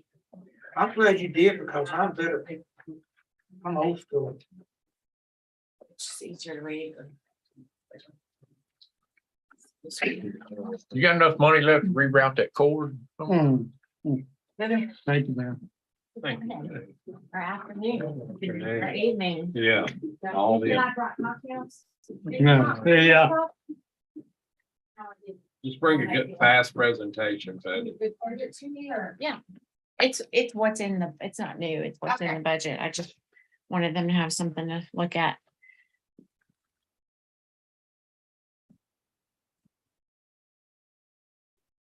Do you want me to get started? You can get started. For the record, my name is Patty Henry. I'm the Chambers County District Clerk. Good afternoon. Thank you for allowing me to speak in our budget workshop today. My budget, actually, it's pretty simple. There's some extra money in there for travel and training, since I've increased my staff. That means we have more travel and training we need to do. But the main focus I want to talk about is my staff itself and our structure. And I am requesting additional people, and that breakdown is to help explain why. If you will recall, I know we've slept since last year, but last year we made a major change in the district clerk's office. The county purchased a new jury system, and we decided to centralize all jury selection, payment, everything through the district clerk's office. And at the time when we were talking about it in budget, I told you all, I really didn't know what it was going to look like. I didn't know how much time it was going to take. I knew that it was going to take some of my time. Obviously, I committed one of my staff to half of their day every day doing this, and we were just going to kind of wing it. Well, it seems to me, from everything I've heard from all the courts, it's very successful. Everybody seems very pleased. Let me with it. testify to that. We Okay, used to call 200 to get 35 here. And now we get 35 through the procedure and we're full. We actually have too many here, we don't have enough chairs. So the last 3 jury trials I've had, it's amazing to get everybody here for change. thank you. So it's Thank working. you. The district, Thank you for never calling on me. not yet. I'm going through all Just wait. all my residents are gonna get it eventually. District judges, I believe, are feeling the same, where we have gone, the way the system works is we've gone from a 25 to 30% turnout rate in jury to 80 and 90%. I mean, they're here because we already know they're qualified. They're qualified before they walk in the door. Now they might have I'm having heart surgery next week, or I'm going on vacation or something for a judge to deal with, but basically they're done.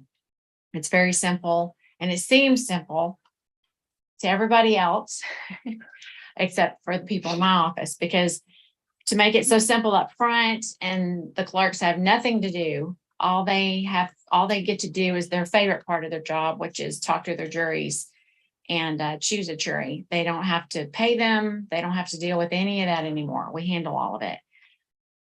But that is it takes a lot of time. It's a lot of time and a lot of phone calls because the people that are getting pre-qualified have many questions. Of course, we have things on social media. We have our website that's fully up and running with all the explanations. The documents we send them is full of explanations, but as Heather can attest, when you send election notices, they don't read. So, so you have a lot of phone calls, a lot of questions. I was actually kind of surprised.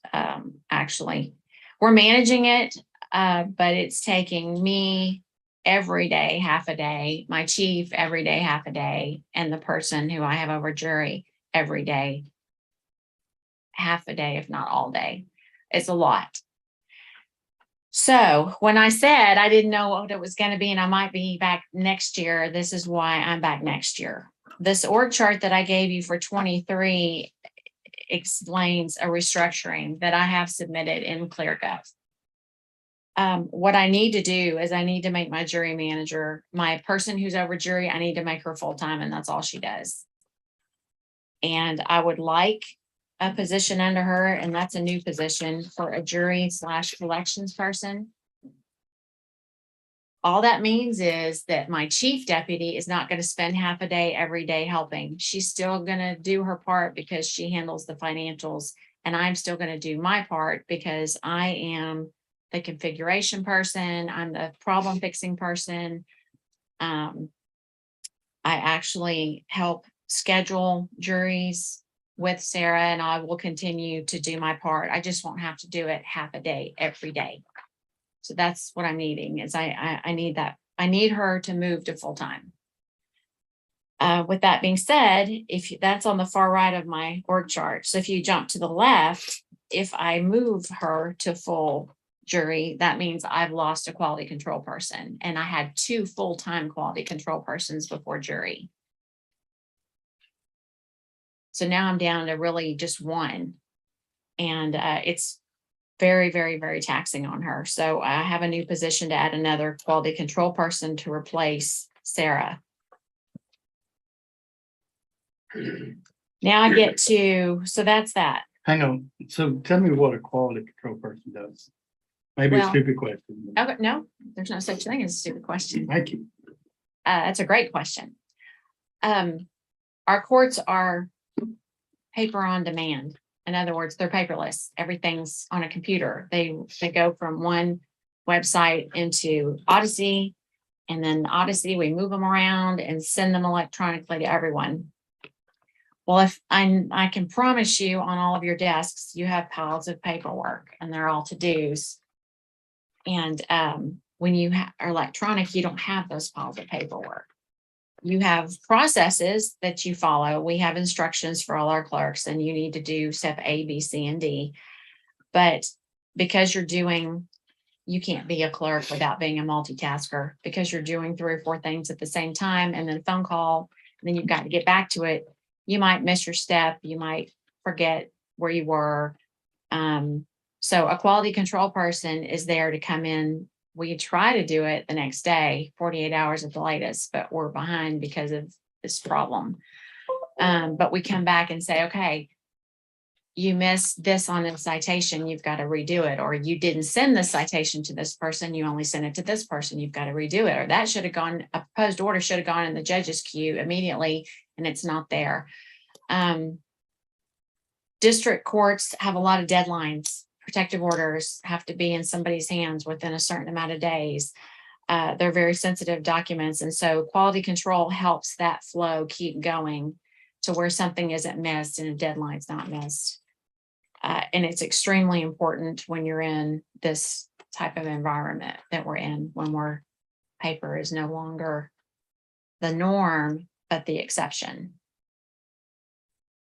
Does that make sense? Yeah, makes sense. Okay, so then jump to everything else. I pride myself on training my employees and having them be the very best they can possibly be. And if honestly, if they're not, they go do something else. So with that being said, they are ripe for the picking. And our new county court at law judge has chosen to capture my criminal clerk, one of my criminal clerks. I had two. And she decided that she was going to hire her for December. Criminal is very complicated. It's not something we ever, until this year, we ever hire somebody straight into, because they usually have to take at least 2 years learning all that is civil, all family, all civil, before we throw them into criminal, because criminal is complex on its own. And then if you're a criminal clerk, that means you're working civil, you're working family, because that judge could throw anything at you. I mean, it could be a day of anything. You just have to know everything. Well, we didn't have a choice. I mean, we had to throw one of our civil clerks into this criminal world and start training immediately for her to have any chance of being ready to go in January when Peyton leaves to go to the CCL. This is something I wanted to come to you about. I talked to the county judge about coming to you about trying to hire someone, because when I came to you last year and hired a new civil clerk, actually I hired a new civil clerk. I told you that I really needed another one, but you were so generous to me last year. I really, truly appreciate it. Obviously, I wasn't going to push it any further than I already had, driving you guys crazy. But I had to take my civil clerk and put her into criminal. So I am short a clerk again, and I will be that way through the end of the year. We are making that work. It's a bit challenging, but we are making it work. But in this org chart, I am asking you again, I really need that third criminal clerk. So Crystal has moved into Peyton's position training. I need a civil clerk and I need a new criminal clerk, so that if we're always prepared. I mean, we have to be more prepared. And as we grow, as the county DA adds people, they're adding people because cases are piling up. Our caseload is increasing. That's why they're adding more prosecutors. And the more prosecutors they add, the more cases that are going to be filed, which means I'm managing those cases. So we definitely would appreciate the court's support and understanding in expanding our staff so that we can handle the load and still have a clerk in every court, because the county court at law clerk has already told us she wants a body in her courtroom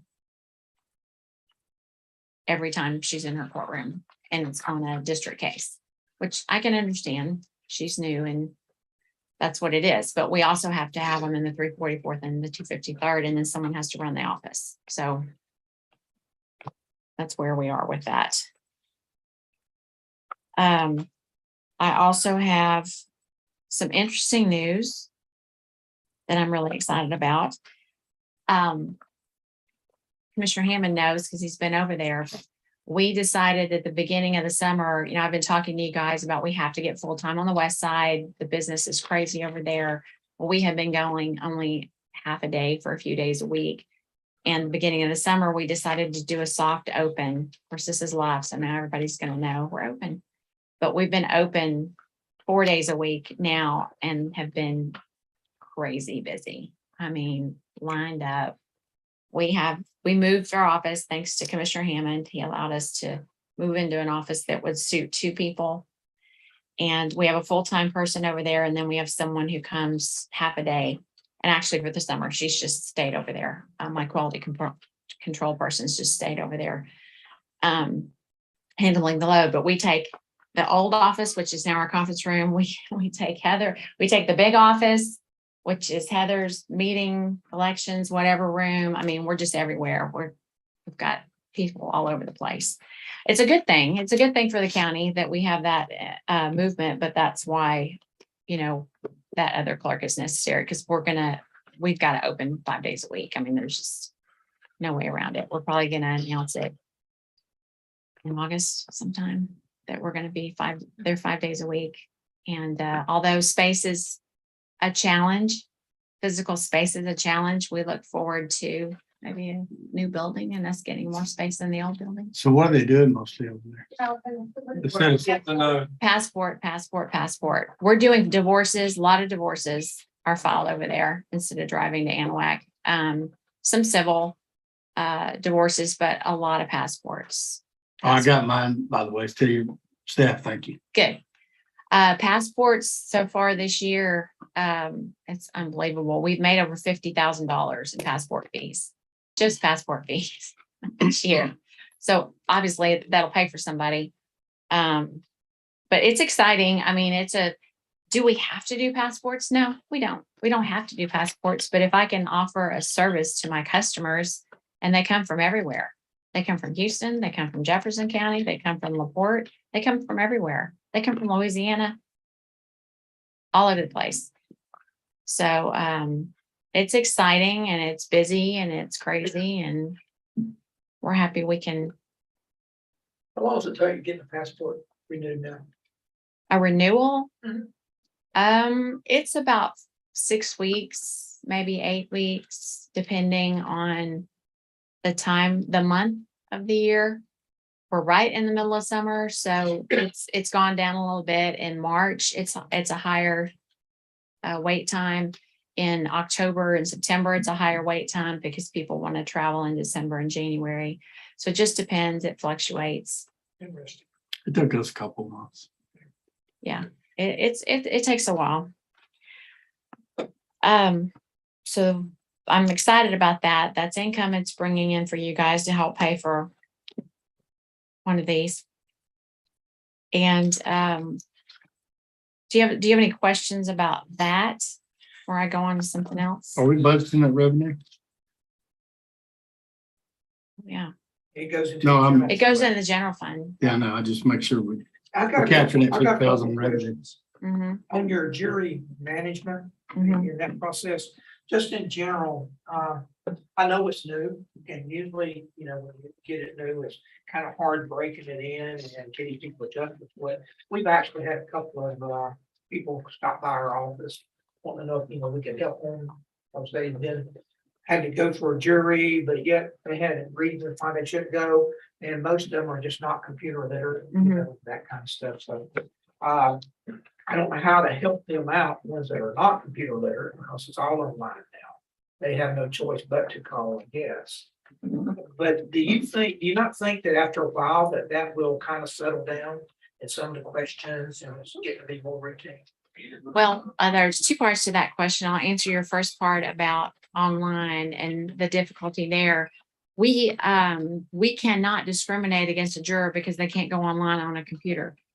So that's why we list on all of our paperwork, we list the website, we list the QR code, and we want to list our phone number and tell them to call us. If you can't do it online, to call us. We'll send them the paper, we'll help them fill it out, we'll do all that. And because of that is a lot of time that we're spending with people.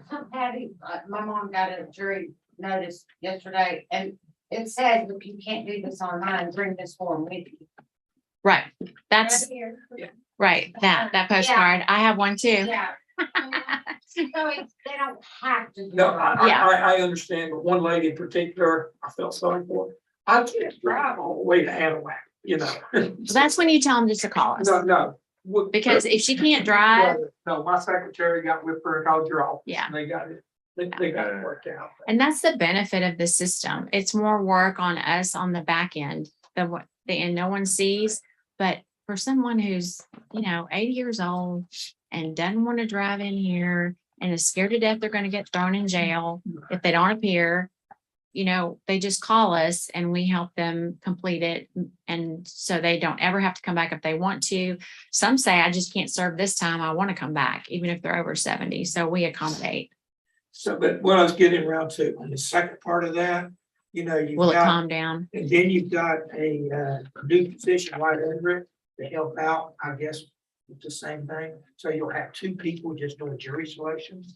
Well, the second person is jury and collections. We have not vigorously been going after collections because we don't have time. I mean, we're we're short again, we don't have time to do it. But that's something that we absolutely have to pick up. Now that we have, we do have payment plans in process. So everybody who's going through the court system and they're playing, they are being set up on a payment plan. And if they're not making their payments, we let the probation department know. But there's some stuff, since we converted from Odyssey, which is 2017, 2018, 2000 and back, that, they haven't paid, they could pay, they're still on probation, it's that kind of cleanup, and probation doesn't handle that stuff. We have to handle it. So that would be that. But as far as us ever catching up, my plan is to go through the entire jury wheel. So person number 1 who's on the jury, the first day we're open, and they serve or they don't, they're dismissed, whatever. If they come back on 2 years later, are they going to remember everything and go back to the website? And, I don't know. I don't know that they will. Some will and some won't. Some will still be calling saying, got to be deferred and I've got to do this, and you can do it online, but they don't. We have stuff on our Facebook page and on the website to teach them, but you kind of have to think about it this way. Before we moved to this system, every office did their own thing. Every office mailed their own summons. Every office took all the phone calls. Every office paid everybody after. Every office received that 1 or 2 phone call that said, I lost my check, or I didn't get my check, or whatever. And that was in 2 districts. That was district, county, all the JPs. So it's combining all those bodies into one location. I don't need all those bodies. I don't need 1 person from every office, but it would be nice to have 1.5. And me. But none of those offices have offered to cut their staff because they're not doing that anymore. Well, that's a commissioner's thing. But I hear you there. My last question for you on this. You're looking at 3 new positions, and all of them are coming in well over $40,000. Mm-hmm. You want to talk about that? Yeah. Perfect. I'd love to talk about that. That is one of my points today. So that's great. Actually, they're coming in at 40. Last year, you gave me those positions, and they also came in the low 40s. So that would just be consistent with what I did last year. But I want to go a little further than that. I heard something a few weeks ago that made me take pause and want to look at our salaries and how everybody's structured. And I discovered something that I wanted to bring to the court's attention. I started looking at salaries and looking at Secretary 2s across the county. Secretary 2s across the county, I've written their salaries down. They're anywhere from $45,000 to 50. Let's see, where am I? 54,000. That's what Secretary 2s are making, 45 to 54,000. I am sure those Secretary 2s, whoever they are, deserve every dime of what they're getting. I'm sure they do a fantastic job. But deputy clerks who are required by law to be bonded and insured and are civilly and criminally liable for their jobs should not be making $10,000 to $15,000 less than a Secretary 2. And that's just not just in my office. I'm not going to speak for Heather, but that's terrible. And when I saw that, I went, wow, there's a big imbalance, big imbalance there. And again, not saying they don't do a great job. They do whatever they need to do, but they can't get thrown in jail for what they do unless they commit a crime. They don't have to be bonded for what they do. And my clerks do. So that to me this is low. What I'm asking for you for 42 is low. Because if I had my wish and I would ask Commissioner's Court to look at this, if if you don't do anything this year, to look at it next year and do a study. I mean, as far as I'm concerned, they should all get a 5,000 across the board raise. And that's a starting point. Because at 54,000, that's just way, way, way. And you know what? The secretary too is probably, I'm sure it's in line with what other counties are paying secretaries across the state. I'm sure it is. But deputy clerks have not been brought up to that same. You hire someone when you're a secretary, you hire them because you have to hire the best person and you have to pay them what they're worth. And then we have deputy clerks making 15,000 below, and that's just not right. It's not right at all.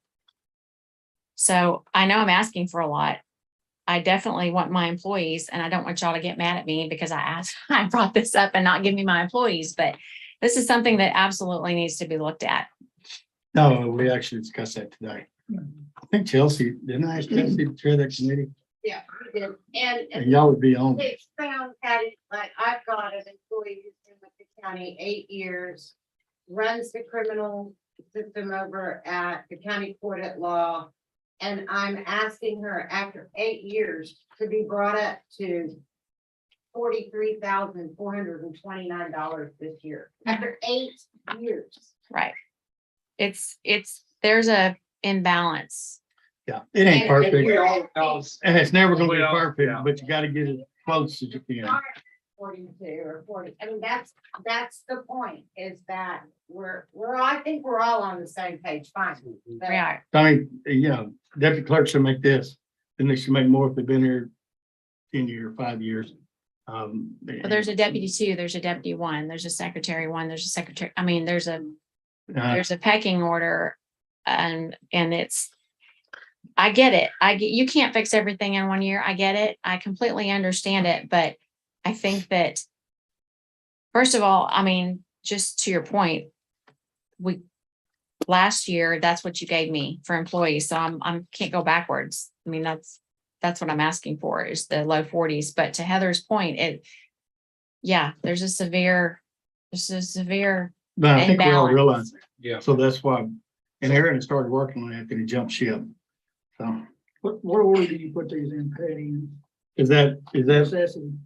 You see the little at the very bottom, the 1, 2, 3, 4? 1, 2, 3, Second 4. page. Yes, that's my That's order. priority. That's my order. Yeah, I see that there. Yes. Okay, I'm missing something. I see we got 3 new positions on the first page, but then you're asking for 4. Well, she got 1 vacancy. Well, the other. So that's not funded. One's still in the existing position, Office. Right. one's replacing her. One's replacing the promoted to criminal. But I So- already have that in my budget. So The 3 on the back, I have 3 on the back, and I probably put a 4th on the back, and I realized that right before I was coming, and I put a 4th, but the new positions are quality control, jury / collections, a deputy clerk 2, and a criminal clerk. So So it's you have- another civil clerk that I needed, and I need a new criminal position. That's what I'm asking for, and they're ranked in order.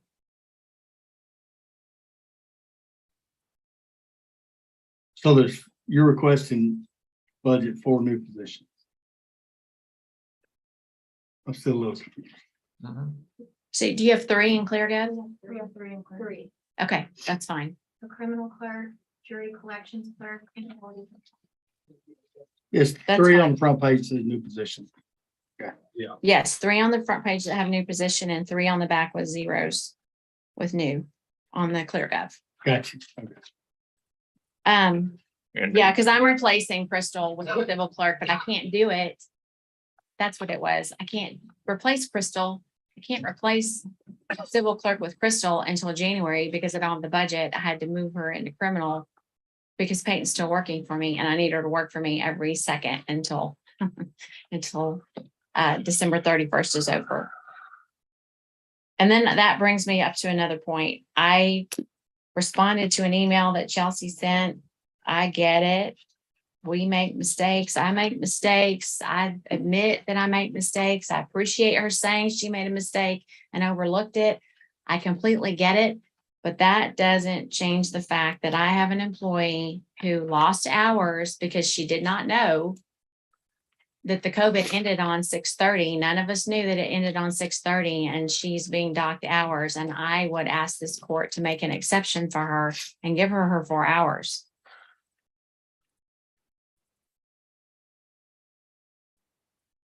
How can we abide by something we don't know about? She would have cut her vacation short half a day if she would have known that she wasn't going to get paid.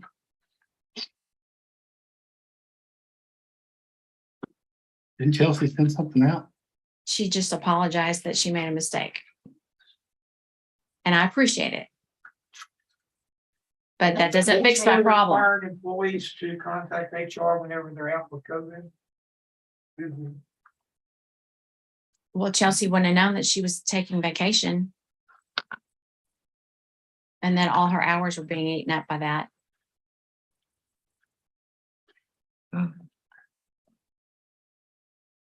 Yeah, the process was they go to the supervisor and supervisor to HR say they're out of COVID. I could have done that, then it flag would have followed up, and they would have known it. Chelsea would have known that she was taking her vacation and that she needed her 4 hours.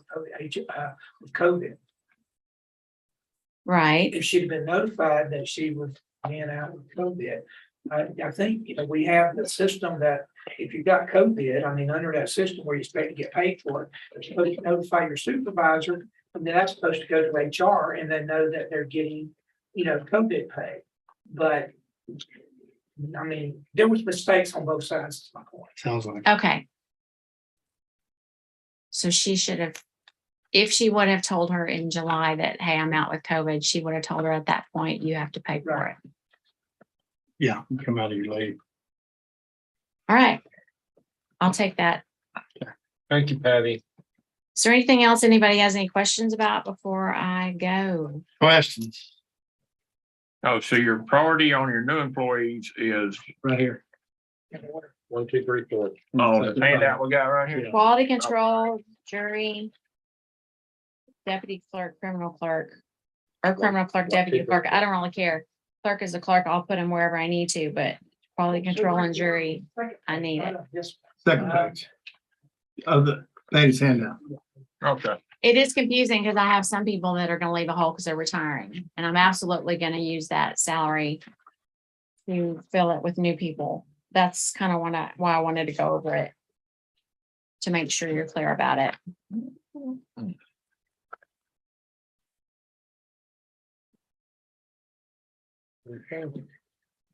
Am I your last person for the day? One we've been looking for. Ooh. You're excited. You're out early. You call 3:35 early. Yeah. It's from Friday. I'm going back to work. Thank you so much. Thank you, All Patty. right. Thank you, gentlemen. Thank you.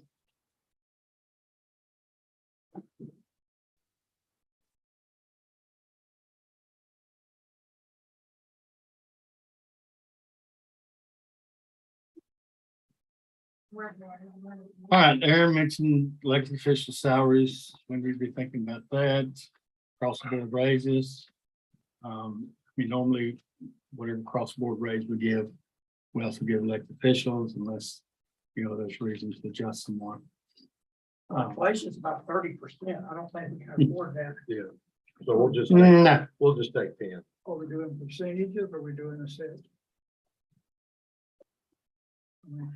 Right, so one thing to keep in mind, and so every dollar increase you give an employee, the minimum add on to that is 60 cents. So a $50,000 employee costs the county $80,000. Yeah. So 30%, isn't it? no, it's 60%. Let's see, you said 160. Yeah. And I verified that. I had Chelsea do a new employee at $50,000 base salary, no phone, no longevity, no nothing. And it's $80,000 is what it costs the county. I always thought it's closer to 30. You know, I'm glad you got that number, because I've been trying and I couldn't get it. I don't think it's 60%. Not on a brand new hire. Well, 32 or 35. No, I was thinking more than 32 or 35, but not 6. How can you truly verify? I mean, that's an important number. You need to- Aaron can. I just wanna make What's your sure. name, right? Yeah, one to find out that is the health insurance. Mhm. It's, so if you're just like me, it's $50,000 a year, you know, you go on it, so that it's running up some more. I can now use that percentage, like, and then retirement, Right. add all that up, and then,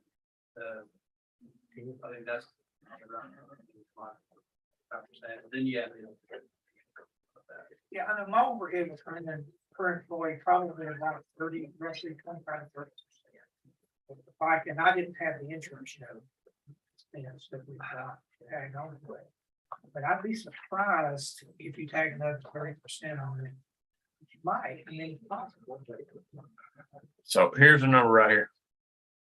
Right there. There's grand total for annual salary and benefits.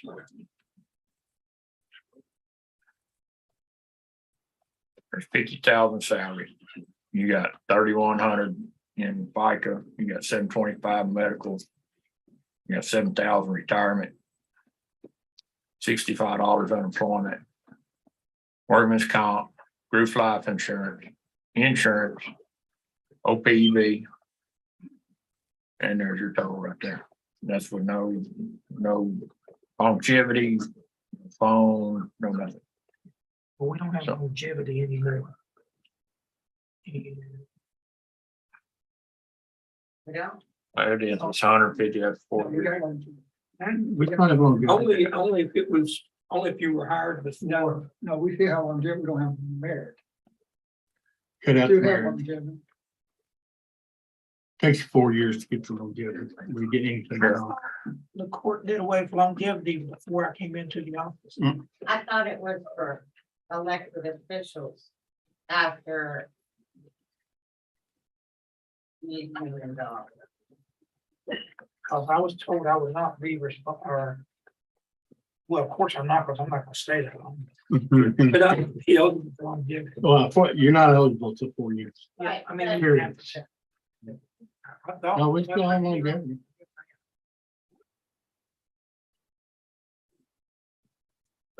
That's Mark, were you told you weren't amazing. eligible for longevity? Maybe I misunderstood. But No, I'm not saying that. Jimmy. You know, your question about percentage, I think somebody, I think you asked percentages Percentage or across. A couple years ago, you know, we agreed that we would do that every other year. One would do a flat rate. The next year we do percentages because the higher paid employees benefit more on percentage than the lower paid.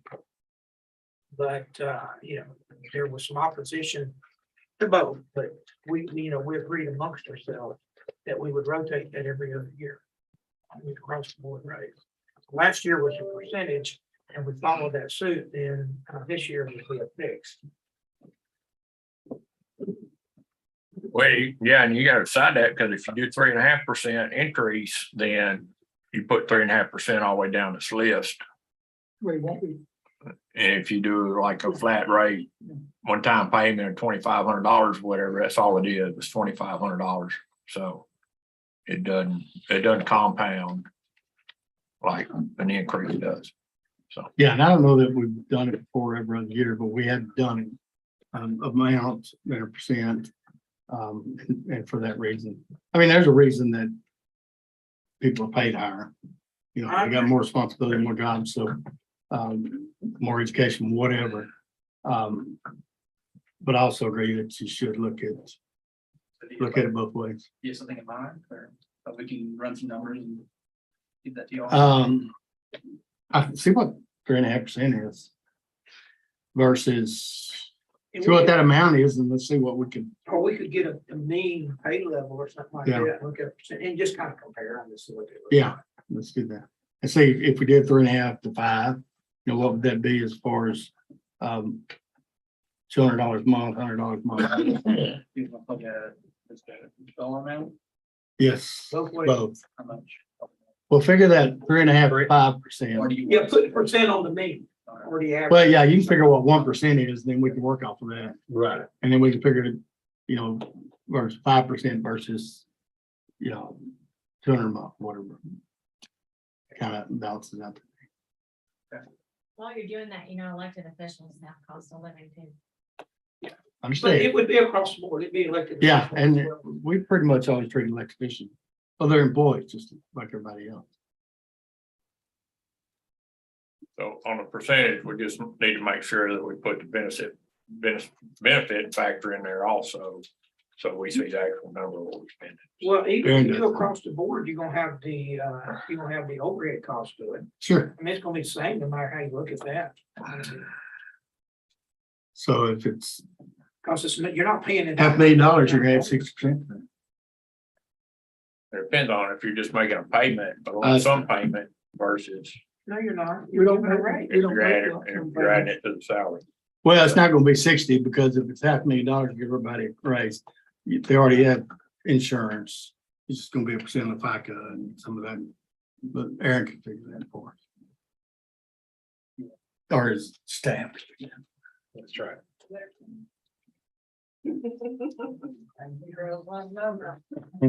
Yeah. Yeah, anything else y'all want to discuss? You want to go home? I have a stupid question. All right, nothing further come for the court at 3:46 PM. We are adjourned. Thank you all.